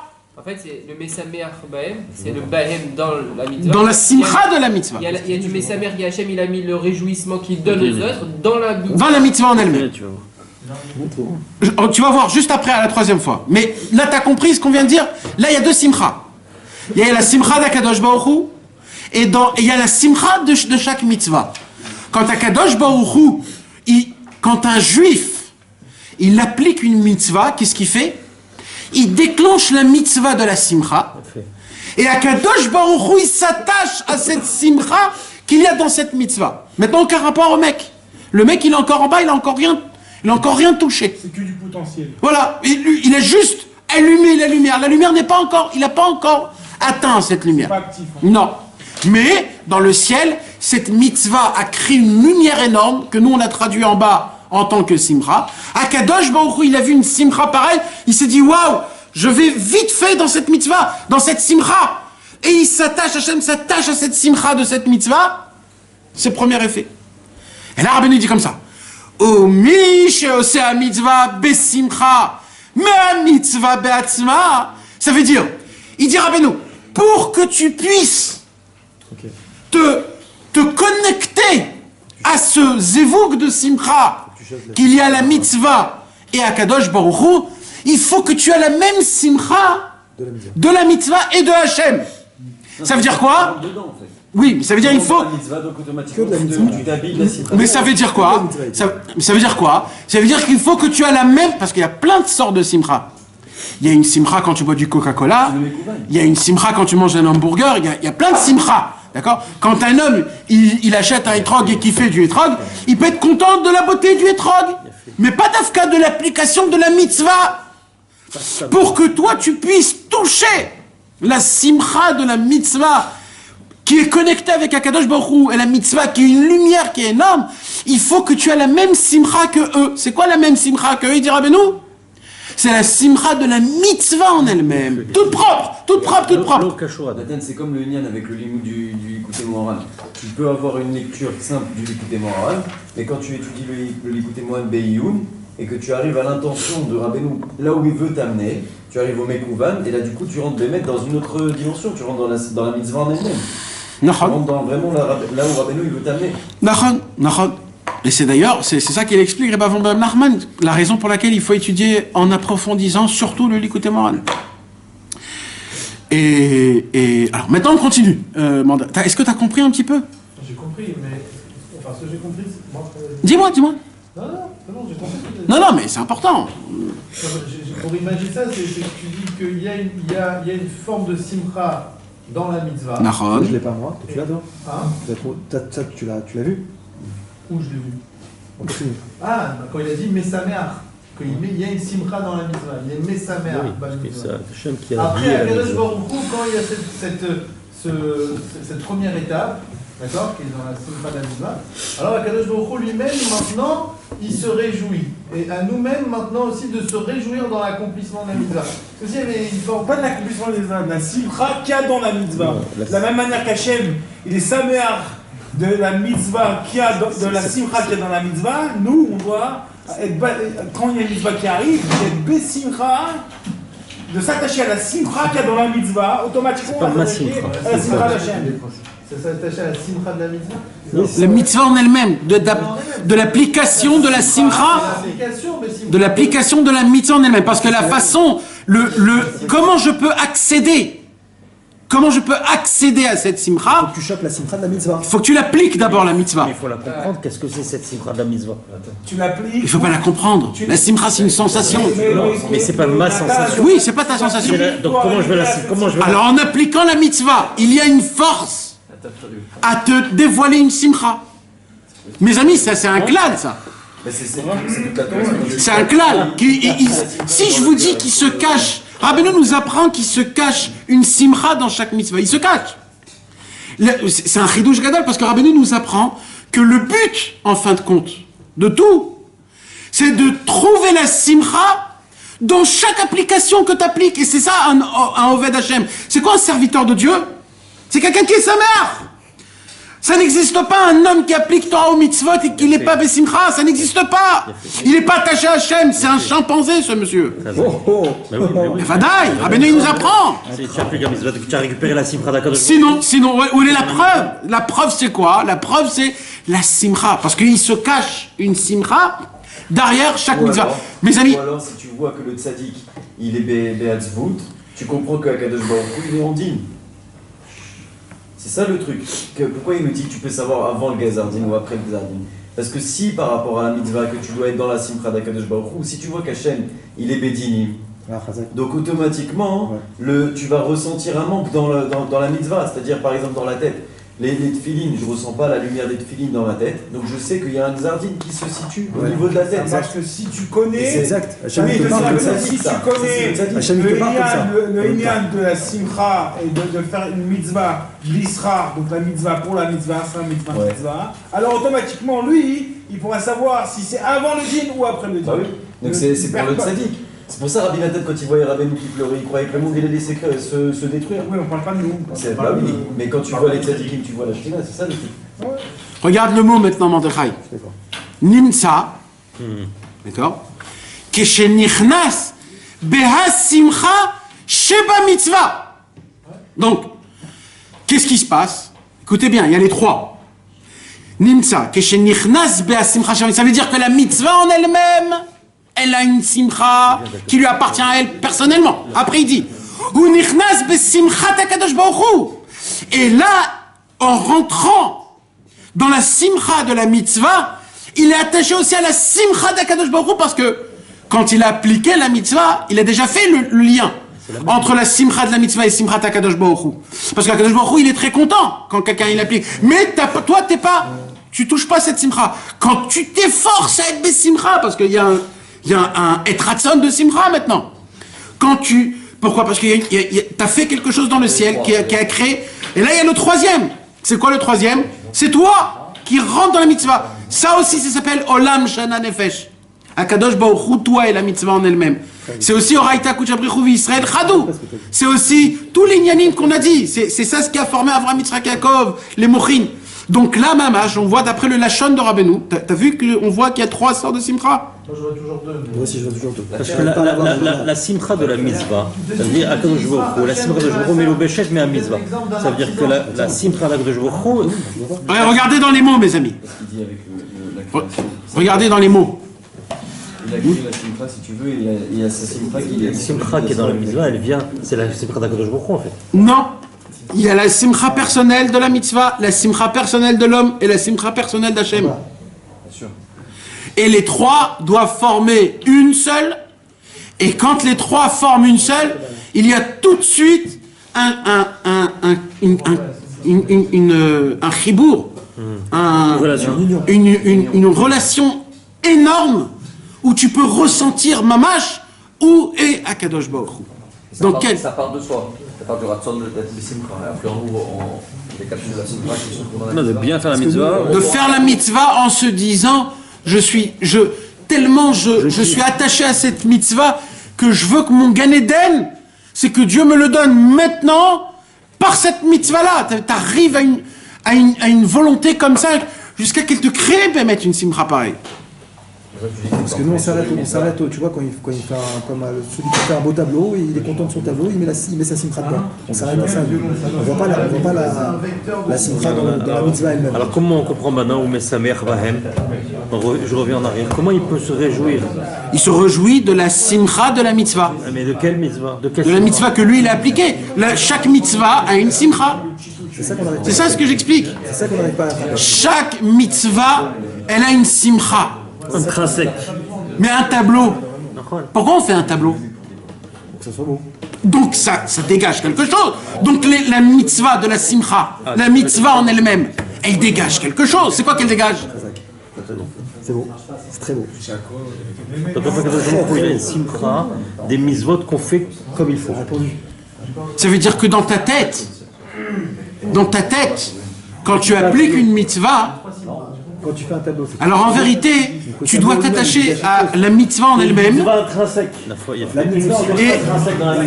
Et la kavana que tu dois avoir dans le but de chaque application de mitzvah, c'est d'atteindre la simcha des mitzvot.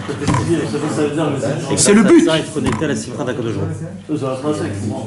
Non mais la simcha de la mitzvah, c'est un état de fait. La simcha de la mitzvah, elle est là, c'est comme un artisan qui a fait quelque chose. Non, chez l'arbre. Voilà, c'est de toute beauté. Nahon. Toi,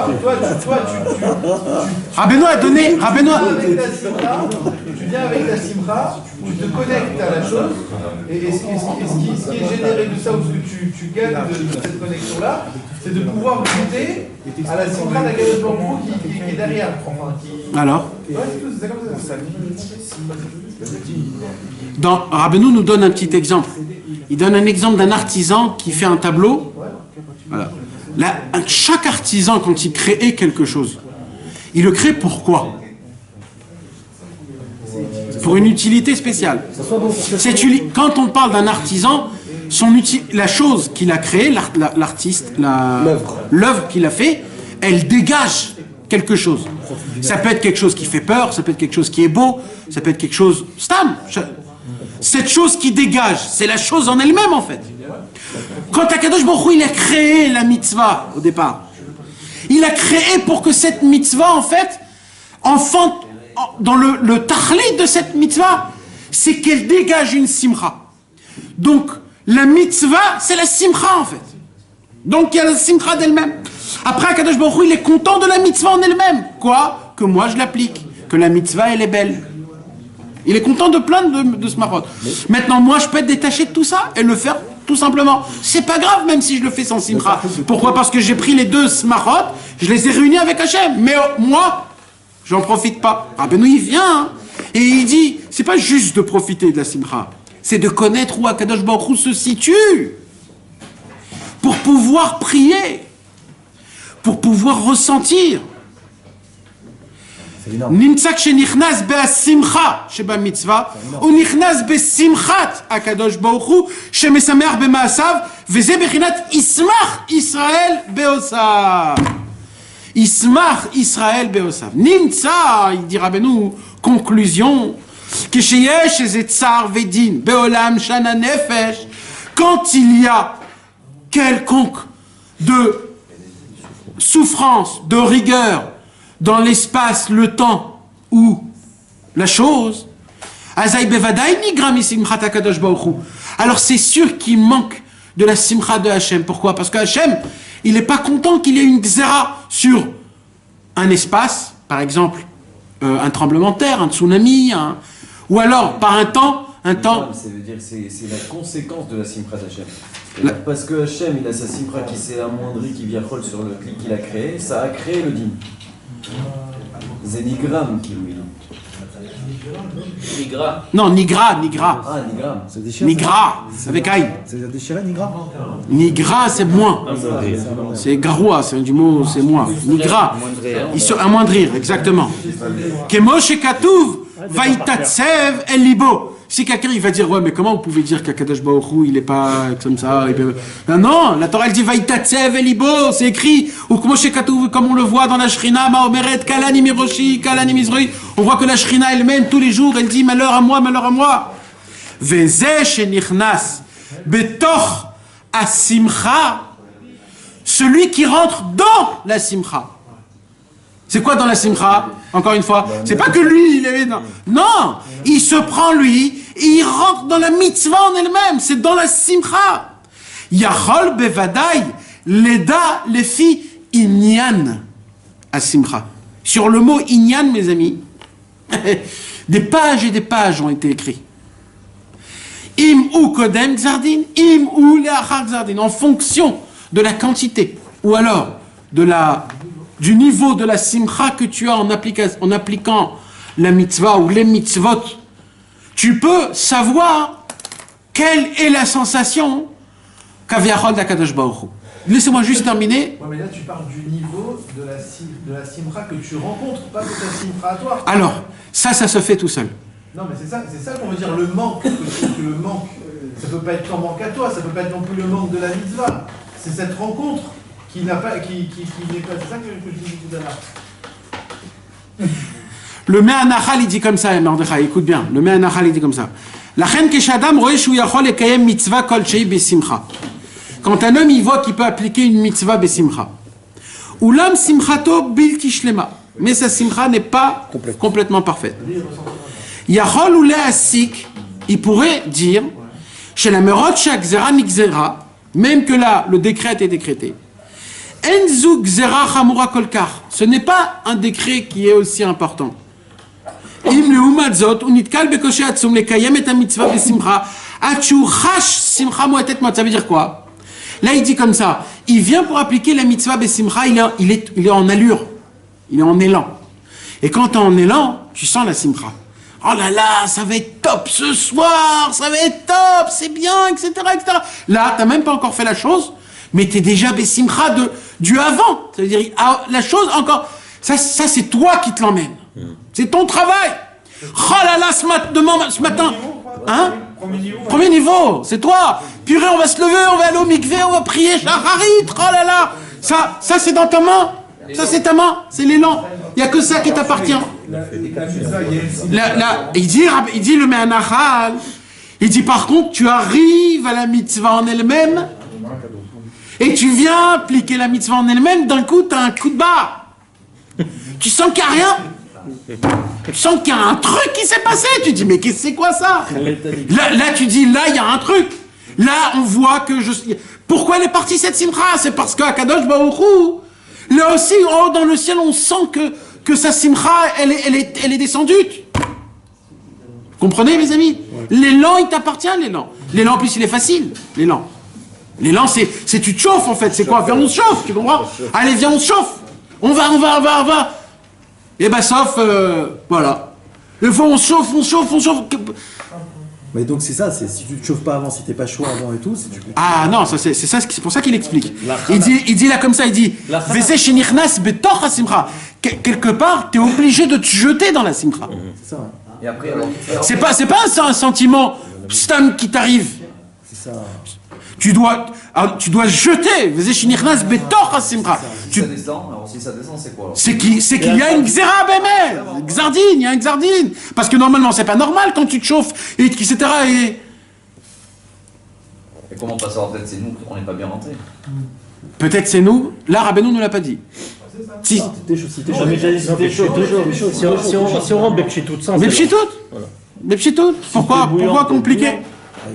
Et là, il dit Rabbeinu comme ça. Ki yodea lefi komat mitzvot, il peut savoir par rapport à la mitzvah en elle-même, si c'est les tefilin, si c'est Shabbat, si c'est Rosh Chodesh, si c'est je sais pas quoi. Im en yachol la'asot besimcha raché a mitzvot, ainu mitzvot atluim barosh, yeda she'adin nigzar al raché olam shana nefesh. C'est énorme, il parle à chaque fois. Vechen besha'ar komat a mitzvot, pareil. Comprenez? C'est un mode de communication de la C'est pour ça que Rabbeinu a donné la tête des trois Olam Shana Nefesh. C'est quoi la tête de tout le Olam Shana Nefesh? Il y a une tête. La tête, c'est quoi dans le Shana? C'est quoi la tête du Shana? C'est Rosh Hashanah. C'est quoi la tête du Olam? Non, du Olam. C'est l'endroit où il est le tzaddik. Ah ouais. C'est le Kodesh HaKodashim. Alors c'est le Tzion. C'est le Tzion de Rabbeinu. Et le Nefesh, c'est qui? C'est Rabbeinu. C'est pour ça que Rabbeinu, il a demandé qu'à Rosh Hashanah, il y a les trois têtes qui se réunissent dans le même endroit. Quand il y a les 3 têtes qui se réunissent dans le même endroit, la puissance, elle est 1 milliard de fois plus. C'est pour ça que le Ouman de Rosh Hashanah, il est à un niveau inimaginable. Quand Rabbeinu, il a écrit le Sefer Haganouz, vous savez que Rabbeinu, il a écrit 5 livres. Rabbeinu, il a écrit le Likutei Moharan, le Sefer Hamidot et le Sipurei Maaseh. Et à part ça, Rabbeinu, il a écrit le Sefer Haganouz, le Sefer Hanisraf et des Ktavim. Malheureusement, les Ktavim ont été brûlés. Le Sefer Hanisraf a été brûlé. Rabbeinu a dit sur le Sefer Hanisraf que pour comprendre le Sefer Hanisraf, il faut être un expert dans les 7 sagesses Il a été brûlé, de toute façon. et d'être un tzaddik, et peut-être que quelqu'un comprendra quelque chose.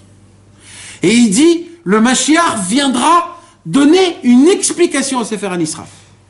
Et il dit, par contre, le Sefer Haganouz,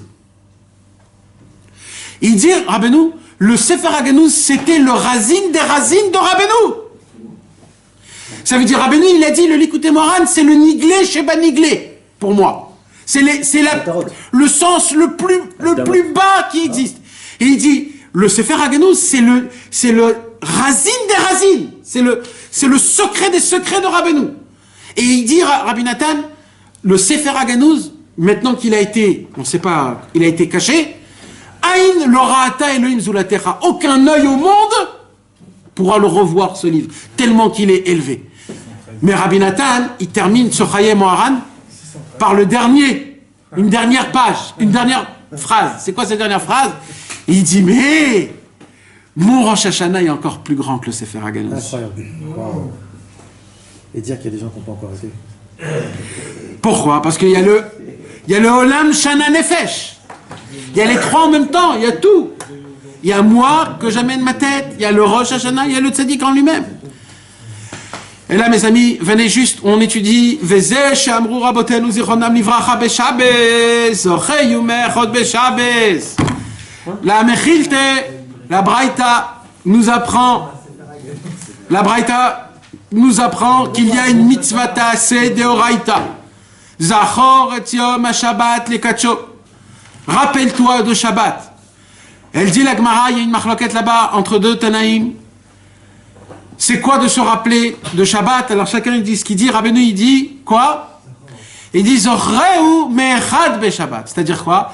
Dès que Shabbat sort, tout de suite rappelle-toi. Waouh, dans une semaine il y aura Shabbat. Tout de suite dès que Shabbat il sort, tu te dis vite, il y en aura un deuxième qui va arriver. Tout de suite il y en aura un deuxième. Rappelle-toi dès dimanche, Shabbat. Non mais si tu ressens le Shabbat, Bémet, si tu t'annules comme il faut, tu vas ressentir ça dans la semaine aussi. C'est avec la pression. C'est ce qu'on dit, mais aller vers Hachem, il y a Mamash. Et la halakha, elle a donné des instructions à ça. La halakha, elle a donné des instructions. Quoi? Que quand on dit le jour, dimanche, lundi, mardi, d'abord ça c'est un truc qu'il faut essayer de totalement l'oublier, cette mauvaise habitude de dire dimanche, lundi, mardi. Ce sont des noms qui sont complètement rien à voir. Il faut dire comme c'est dans la Torah, c'est dans la Torah. Il faut dire Yom Rishon Beshabbat. Yom Sheni Beshabbat. Halakha, c'est une halakha. Non, mais il faut dire. Oui, mais pourquoi on le dit? Pour ça. Parce que rappelle-toi de Shabbat dans la semaine. C'est pour ça qu'il dit Ayom Yom Echad Beshabbat, Ayom Yom Sheni Beshabbat. Pourquoi? Parce que Yom Sheni Beshabbat. Tu fais rentrer Shabbat Kodesh dans ta semaine, dans le Chol. Dans tout. Rabbeinu, ça c'est le pshat, mes amis. Maintenant, il y a une autre. Rabbeinu, il veut expliquer cette braïta par rapport à ce qu'on a étudié. Qu'est-ce qu'il dit, Rabbeinu? Il dit, c'est quoi? Il dit comme ça. Aïnu simcha vetanu golam haba shu bechinat Shabbat. Il dit, Rabbeinu, c'est quoi le Shabbat? Shabbat, ça donne une illusion à Olam haba. D'où on sait ça? Parce qu'on chante, mais Olam haba. On dit que, il y a une Gemara qui dit, Shabbat c'est 1/60 du Olam haba. Celui qui arrive à goûter le Tanouk de Shabbat, c'est 1/60 du Olam haba.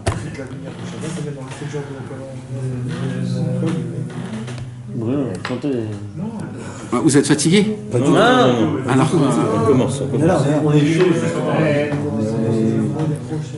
On est tous en train de chanter. bah oui, bah je sais pas, qui chantent, qui parlent. Bah, justement, ils sont chauds. Chaud de quoi? De chanter? Alors on chante. Mais ce que vous voulez, mais il faut savoir c'est quoi ce qu'on... Allez. Alors maintenant il dit Rabbeinu comme ça. Shabbat donne allusion à Olam Haba. Nachon? Pourquoi? Parce que tous les liens de Shabbat, c'est le ta'anoug, c'est d'avoir un plaisir, de ressentir la simcha de Shabbat, la gdusha de Shabbat. Shein Bechinat, et il dit Rabbeinu, c'est quoi les 6 jours de la semaine? Il dit Rabbeinu, les 6 jours de la semaine, c'est les mitzvot. Pourquoi? Parce que l'essentiel des mitzvot, ils sont pendant les 6 jours de la semaine. Les 39 travaux, on doit les faire pendant la semaine. Toutes les mitzvot, ils sont par rapport à la semaine. La tzedaka, la shrita, les girushin, tout c'est la semaine. D'accord? Donc, il dit Rabbeinu, donc Shabbat égale à Olam Haba, les 6 jours de la semaine égale à mitzvot, les mitzvot, l'application des mitzvot. Shein bechinat masa mitzvot shebahem nivreu olam shel nefesh. Vezeu, il dit Rabbeinu, et c'est ça qu'il y a écrit dans la Torah. Qu'est-ce qu'il a écrit dans la Torah? Beyomo titen sraro. C'est quoi Beyomo titen sraro? Il y a une mitzvah de salaire, que quand un patron, il est couvert avec son employé, de lui payer un jour dans la... il est obligé de payer à ce jour-là, il n'a pas le droit de... De décaler, pas le droit de décaler. Voilà. Beyomo titen sraro. Chez Ye'el sraro, il dit Rabbeinu, c'est quoi? Il dit Rabbeinu, Zohreu me'echad be'Shabbat, rappelle-toi de Shabbat des dimanches, dès le premier jour de la semaine. Ça veut dire quoi? Il dit Rabbeinu, il dit ça veut dire que quand j'applique les mitzvot, je veux goûter la mitzvah en elle-même maintenant, pas plus tard. Parce qu'on a dit que Shabbat c'est l'Olam Haba, les mitzvot c'est les 6 jours de la semaine, et Beyomo titen sraro, c'est maintenant je dois être payé. Ça veut dire que tu dis à Hachem en fait, Hachem, la mitzvah que j'ai appliquée, cette mitzvah, je veux que mon Olam Haba, Beyomo titen sraro, je le veux maintenant, et je veux que ça soit Shabbat rentre dans les mitzvahs. Ça veut dire que je veux que mon Olam Haba il devient la mitzvah en elle-même. C'est ça le pshat chadash que Rabbeinu il nous donne dans Zohreu me'echad be'Shabbat. Je répète parce que vous n'êtes pas avec moi, vous êtes en train de rater. Il faut se rappeler de Shabbat pendant la semaine. Il dit Rabbeinu, c'est une mitzvah dans la Torah. Une deuxième mitzvah dans la Torah qui a écrit Beyomo titen sraro. Tu dois payer la personne en son temps et en son heure. Tu n'as pas le droit de rater. Nous, on a dit que chaque mitzvah, elle est maintenant, et le sahar, il est plus tard. Donc, c'est pas Beyomo titen sraro. C'est plus tard. Alors, Rabbeinu, il explique comme ça. Le Shabbat, c'est Olam Haba. Les 6 jours de la semaine, c'est les mitzvot. Pourquoi tu dis quand ça? la Torah est... Hein? Pourquoi les 6 jours de la semaine, c'est les mitzvot? Parce que Rabbeinu dit. Il a écrit, d'accord, je comprends. Parce que toutes les mitzvot de la semaine, elles sont réalisées pendant la semaine. Toutes les mitzvot. Le guet, les travaux, la tzedaka, la shrita, la sofroute, toutes les mitzvot, c'est des choses que tu dois faire. Le Shabbat, on te dit arrête. L'ota assez. Donc tous les assez, c'est pendant la semaine. Donc la semaine, c'est un équivalent de mitzvot. Et le Shabbat, c'est un lien de Sraro Olam Haba. Donc Rabbeinu dit comme ça. Ce qu'il dit aussi dans l'Écoute à la fois, il dit qu'en fait, toutes les mitzvot de la semaine, elles n'ont pas de pieds, et le Shabbat, elles ont des pieds. Justement pour montrer, donc tu reçois le Sahar pendant Shabbat. Ah, il a fait. C'est-à-dire les mitzvot, t'encaisses le Shabbat. Non, mais là, on dit aussi. C'est le jour de la paix, Shabbat. Non, parce que aussi, le monde a été créé pendant les 6 jours de la semaine. Et donc, toutes les mitzvot, quand Akadosh Baruch Hu, il a créé le monde, quand Akadosh Baruch Hu, il a créé l'arbre, il n'a pas créé l'arbre, Stam. Akadosh Baruch Hu, il s'est dit, vous pouvez m'atteindre grâce à la mitzvah de Orla, Shvi'it, Netarevaï, Tevel, Shmita, Bikurim, Bechorot, Birkat Hailanot, Trouma Gdola, Trouma Ktana, Maaser Rishon, Maaser Sheni, Maaser Ani, Shmita. T'as vu combien de mitzvot? Alors il dit à Hachem, comment on pourrait faire on va créer quelque chose pour que cette chose puisse inclure en elle tous ces petits tuyaux pour m'atteindre. Là, Akadosh Baruch Hu, il a dit, ça sera l'arbre. Donc quand Akadosh Baruch Hu, il a créé le monde, il a créé les mitzvot en fait. Il n'a pas créé un monde, il a créé des mitzvot. Il a un moyen de les faire. Il a créé un moyen de les faire. Donc, les mitzvot, ils sont les 6 jours de la semaine. Puisque le monde a été créé les 6 jours de la semaine. Shabbat, il n'a rien créé. Donc, Shabbat, il a créé le repos. Donc, tout le inyan du kiyum des mitzvot, c'est les 6 jours de la semaine. Ça explique pourquoi c'est marqué Kisheshet Yamim. Kisheshet Yamim. Et pas Besheshet. Nachon. Alors maintenant, il dit Rabbeinu comme ça. Ça veut dire quoi? Alors, il disait, Shabbat, rappelle-toi de Shabbat dès le premier jour. C'est-à-dire de ressentir la joie et l'amusement du monde futur. Shabbat, que ça, c'est équivaut au Shabbat. Yargish Besheshet Imam Aseh. C'est-à-dire la joie et la simcha qu'il y a dans Shabbat, c'est-à-dire dans la mitzvah. Tu dois le ressentir dans l'application des mitzvot. Shen Bechinat Masa Mitzvot. Sheben Livrolam Shana Nefesh. Parce que c'est dans les 6 jours de la semaine qu'a été créé les 3, l'espace, le temps et la chose. Vezeu Beyomot Iten Sraro. C'est pour cela qu'il y a aussi la mitzvah de payer, de salérer en son temps, en son heure. C'est-à-dire quoi? Shiye Sraro Ma Mitzvot Batzman. C'est-à-dire, moi, de quoi il doit être mon salaire? Pas de la mitzvah en elle-même. Pas du sachar de la mitzvah, mais de la mitzvah en elle-même. Et là, qu'est-ce qu'il dit? Velo Tavo Alav Shemesh. La Torah, elle nous dit, tu dois donner le salaire et qu'il ne passe pas le jour. Que le soleil ne passe pas. C'est-à-dire, si c'était le premier du mois, tu es obligé de le donner le premier du mois. Si le deuxième, il passe, c'est un lave de Horaïta. Un assez de Horaïta. Alors, il dit là-bas, n'attends pas que le soleil passe. C'est-à-dire quoi que le soleil passe? C'est après qu'il y a le Mashiach, et après que Akadosh Baruch Hu, il va te donner l'Olam Haba. Là, tu vas recevoir ton Gan Eden. Rabbeinu dit non. Beyomo titen sraro. Le jour même où j'applique la mitzvah, ce jour même, je veux ressentir, au moment d'application des mitzvot, la simcha de la mitzvah, que normalement je dois la recevoir au Olam Haba. Beyomo titen sraro. Ce jour même, je veux le recevoir. Et il ne doit pas attendre que le soleil passe, ou alors. C'est ça le pshat de la mitzvah. Du salaire, non pas le pshat, le drash ou le sod, de la mitzvah d'après le likuté moral. Non, ça c'est les niglotes de Rabbeinu, ça. C'est le pshat de Rabbeinu, pas shoot. Hein? Le Baal Shem Tov, quand il a perdu le Olam Haba, et que le Gagou, il a dit on va faire les mitzvot sans le. On a dit ça, on a dit à Bat Sachar, c'est à toi que tu veux avoir la Shemesh. Non, il y a un sachar dans chaque mitzvah. Maintenant, l'histoire, c'est comment tu reçois le sachar. Alors, il y a un sachar amiti du Olam Haba, qu'on ne sait pas ce que c'est. On ne sait pas. C'est un sachar. Sur chaque mitzvah, Kadosh Baruch Hu nous donne un sachar. Mais il y a un truc spécial. Si tu le reçois maintenant, le sachar, tu reçois double. Tu sais, c'est comme dans le loto, quand tu gagnes le loto, eux, c'est exactement à l'envers. Dans le loto, ils te disent, ou alors tu reçois tout maintenant, on te prend la moitié, ou alors on te donne chaque mois une paye, mais c'est tout. Bien pareil dans la Torah et les mitzvot. Dans la Torah et les mitzvot, c'est à l'envers. C'est si tu reçois plus tard, c'est quelque chose petit. Mais si tu pas petit, Razvé Shalom, mais ça veut dire c'est grand, mais si tu reçois tout de suite, c'est beaucoup plus fort. Pourquoi? Parce que ça rentre dans la matière. Ça rentre dans ton corps, dans tes amis, ça rentre dans la matière. La mitzvah en elle-même, elle reçoit elle devient quelque chose. C'est quoi? C'est mis à part le sachar dans le monde futur. C'est la simcha de la chose, c'est la connexion avec Akadosh Baruch Hu, c'est le sentiment où Akadosh Baruch Hu c'est beaucoup plus fort. Mais pour ça, on ne doit pas vouloir le sachar dans le monde futur. Hein? Tout ce qu'on a vu, c'est qu'on ne doit pas le vouloir le sachar dans le monde futur. On ne doit pas le vouloir. Donc non, Rabbeinu ne dit pas qu'on doit arriver à ça. Il donne un exemple de ce que c'est une mitzvah besimcha. Il donne un exemple. C'est quoi l'exemple? C'est qu'il est sa mère tellement de cette mitzvah il est prêt à ne pas vouloir qu'on lui paye son sachar que pour ça. Il n'y a pas besoin. Hein? Il n'y a pas besoin du sachar pour le faire. Qu'il n'a pas besoin du sachar pour faire l'application de la mitzvah. Mais il est content d'avoir quand même le Olam Haba. Ouais.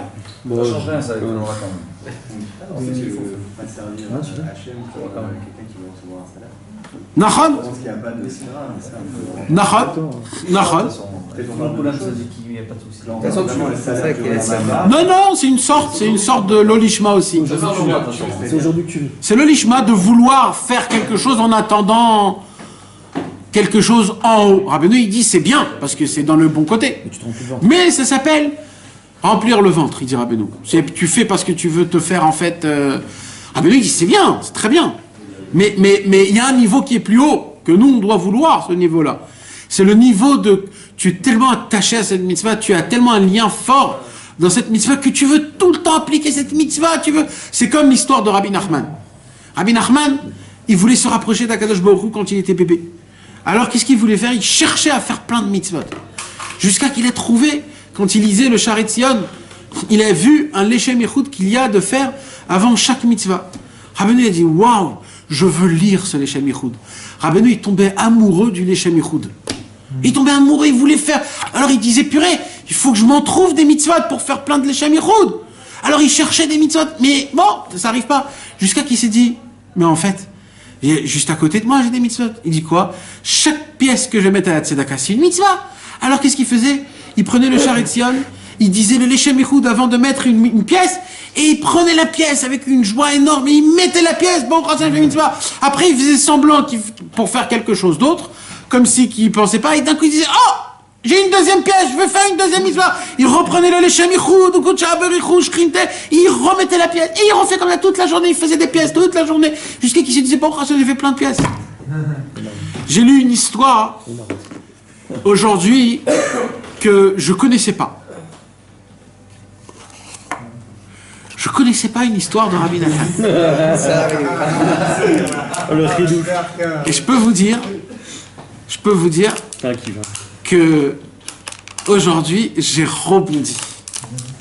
Parce que c'est tellement beau de découvrir de nouveau quelque chose que tu t'attendais pas, que tu connaissais pas. C'est tellement beau, c'est tellement, ça te prend tellement. Moi, ça m'a... Et en plus, ça parle de notre Torah. Il y a une histoire, je vais vous raconter une petite histoire sympathique. Histoire sur Rabbi Nathan. Un jour, Rabbi Nathan, il était le matin à la synagogue, en train de se préparer pour prier la prière. Et Rabbi Nathan, avant de prier, il mettait le talit sur son épaule. Il mettait le talit pour que les tzitziot y tombent, parce qu'il y a une mitzvah de défiler les tzitziot. Et Rabbi Nathan, lui, il priait avec Yishuv Hadat, donc il faisait pas les choses comme ça. Chaque chose, il réfléchissait, chaque chose, il regardait, chaque chose, il... Alors Rabbi Nathan, il était comme ça dans son talit, et il était comme ça, il réfléchissait, qu'est-ce qu'il est en train de faire là. Et là, il y a un élève, un chaver ou un élève, je sais pas. Il y a un élève qui vient chez Rabbi Nathan, il dit, Rabbi Nathan, j'ai une belle histoire à vous raconter. Il dit, ah, vas-y, raconte. Il dit, un jour, il y avait Rabbi Yehivi de Ostra. C'est qui Rabbi Yehivi de Ostra? L'élève du Maguid de Mezrich, élève du Toldot Yaakov Yosef. Un très grand tzaddik. Il a écrit un pirouche qui s'appelle Rabbi Yehivi sur les Teilim, sur la paracha de la semaine. Très très grand tzaddik, qui s'appelait Rabbi Yaakov Yosef de Ostra. Lui aussi, il s'appelait Rabbi Yaakov Yosef. C'est la rachitavot. Yehivi, c'est Yaakov Yosef ben Yitzhak, comme le Toldot Yaakov Yosef, qui s'appelait aussi Yaakov Yosef ben Yitzhak. Et le Rabbi Yehivi, un jour, il est allé faire la manche pour un couple qui devait se marier. Il avait besoin d'argent. Alors on lui a dit à Rabbi Yehivi, on lui a dit, tu sais, ici il y a un très grand riche, il peut te donner de l'argent, va chez lui. Il frappe à la porte, Rabbi Yehivi, il frappe à la porte, il dit, Shalom Aleichem, bonjour, je fais l'Achnasat Kala, je suis en train de m'occuper de marier un zoug, un couple. Le riche dit, écoute, moi, j'ai pas le temps, j'ai pas d'argent sur moi, excuse-moi, j'ai pas de données, salut, je pars.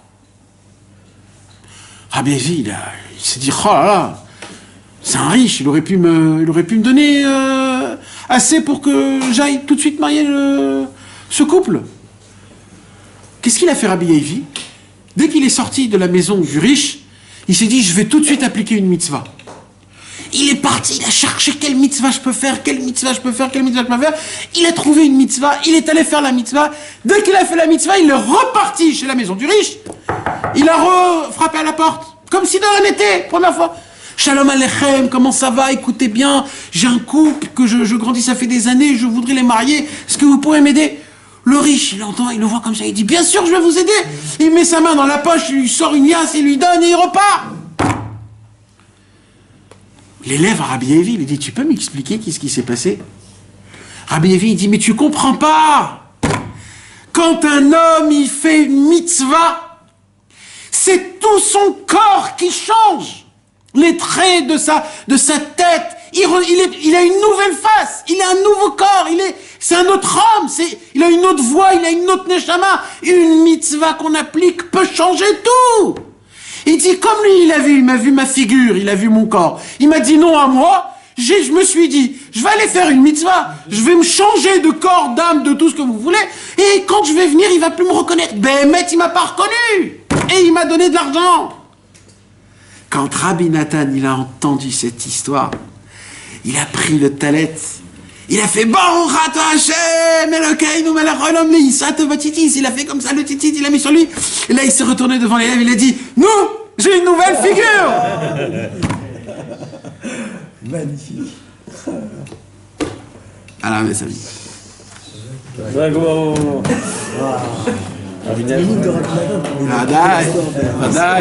Vadaï. Vous la connaissez cette histoire? On a vu le rebond dans le...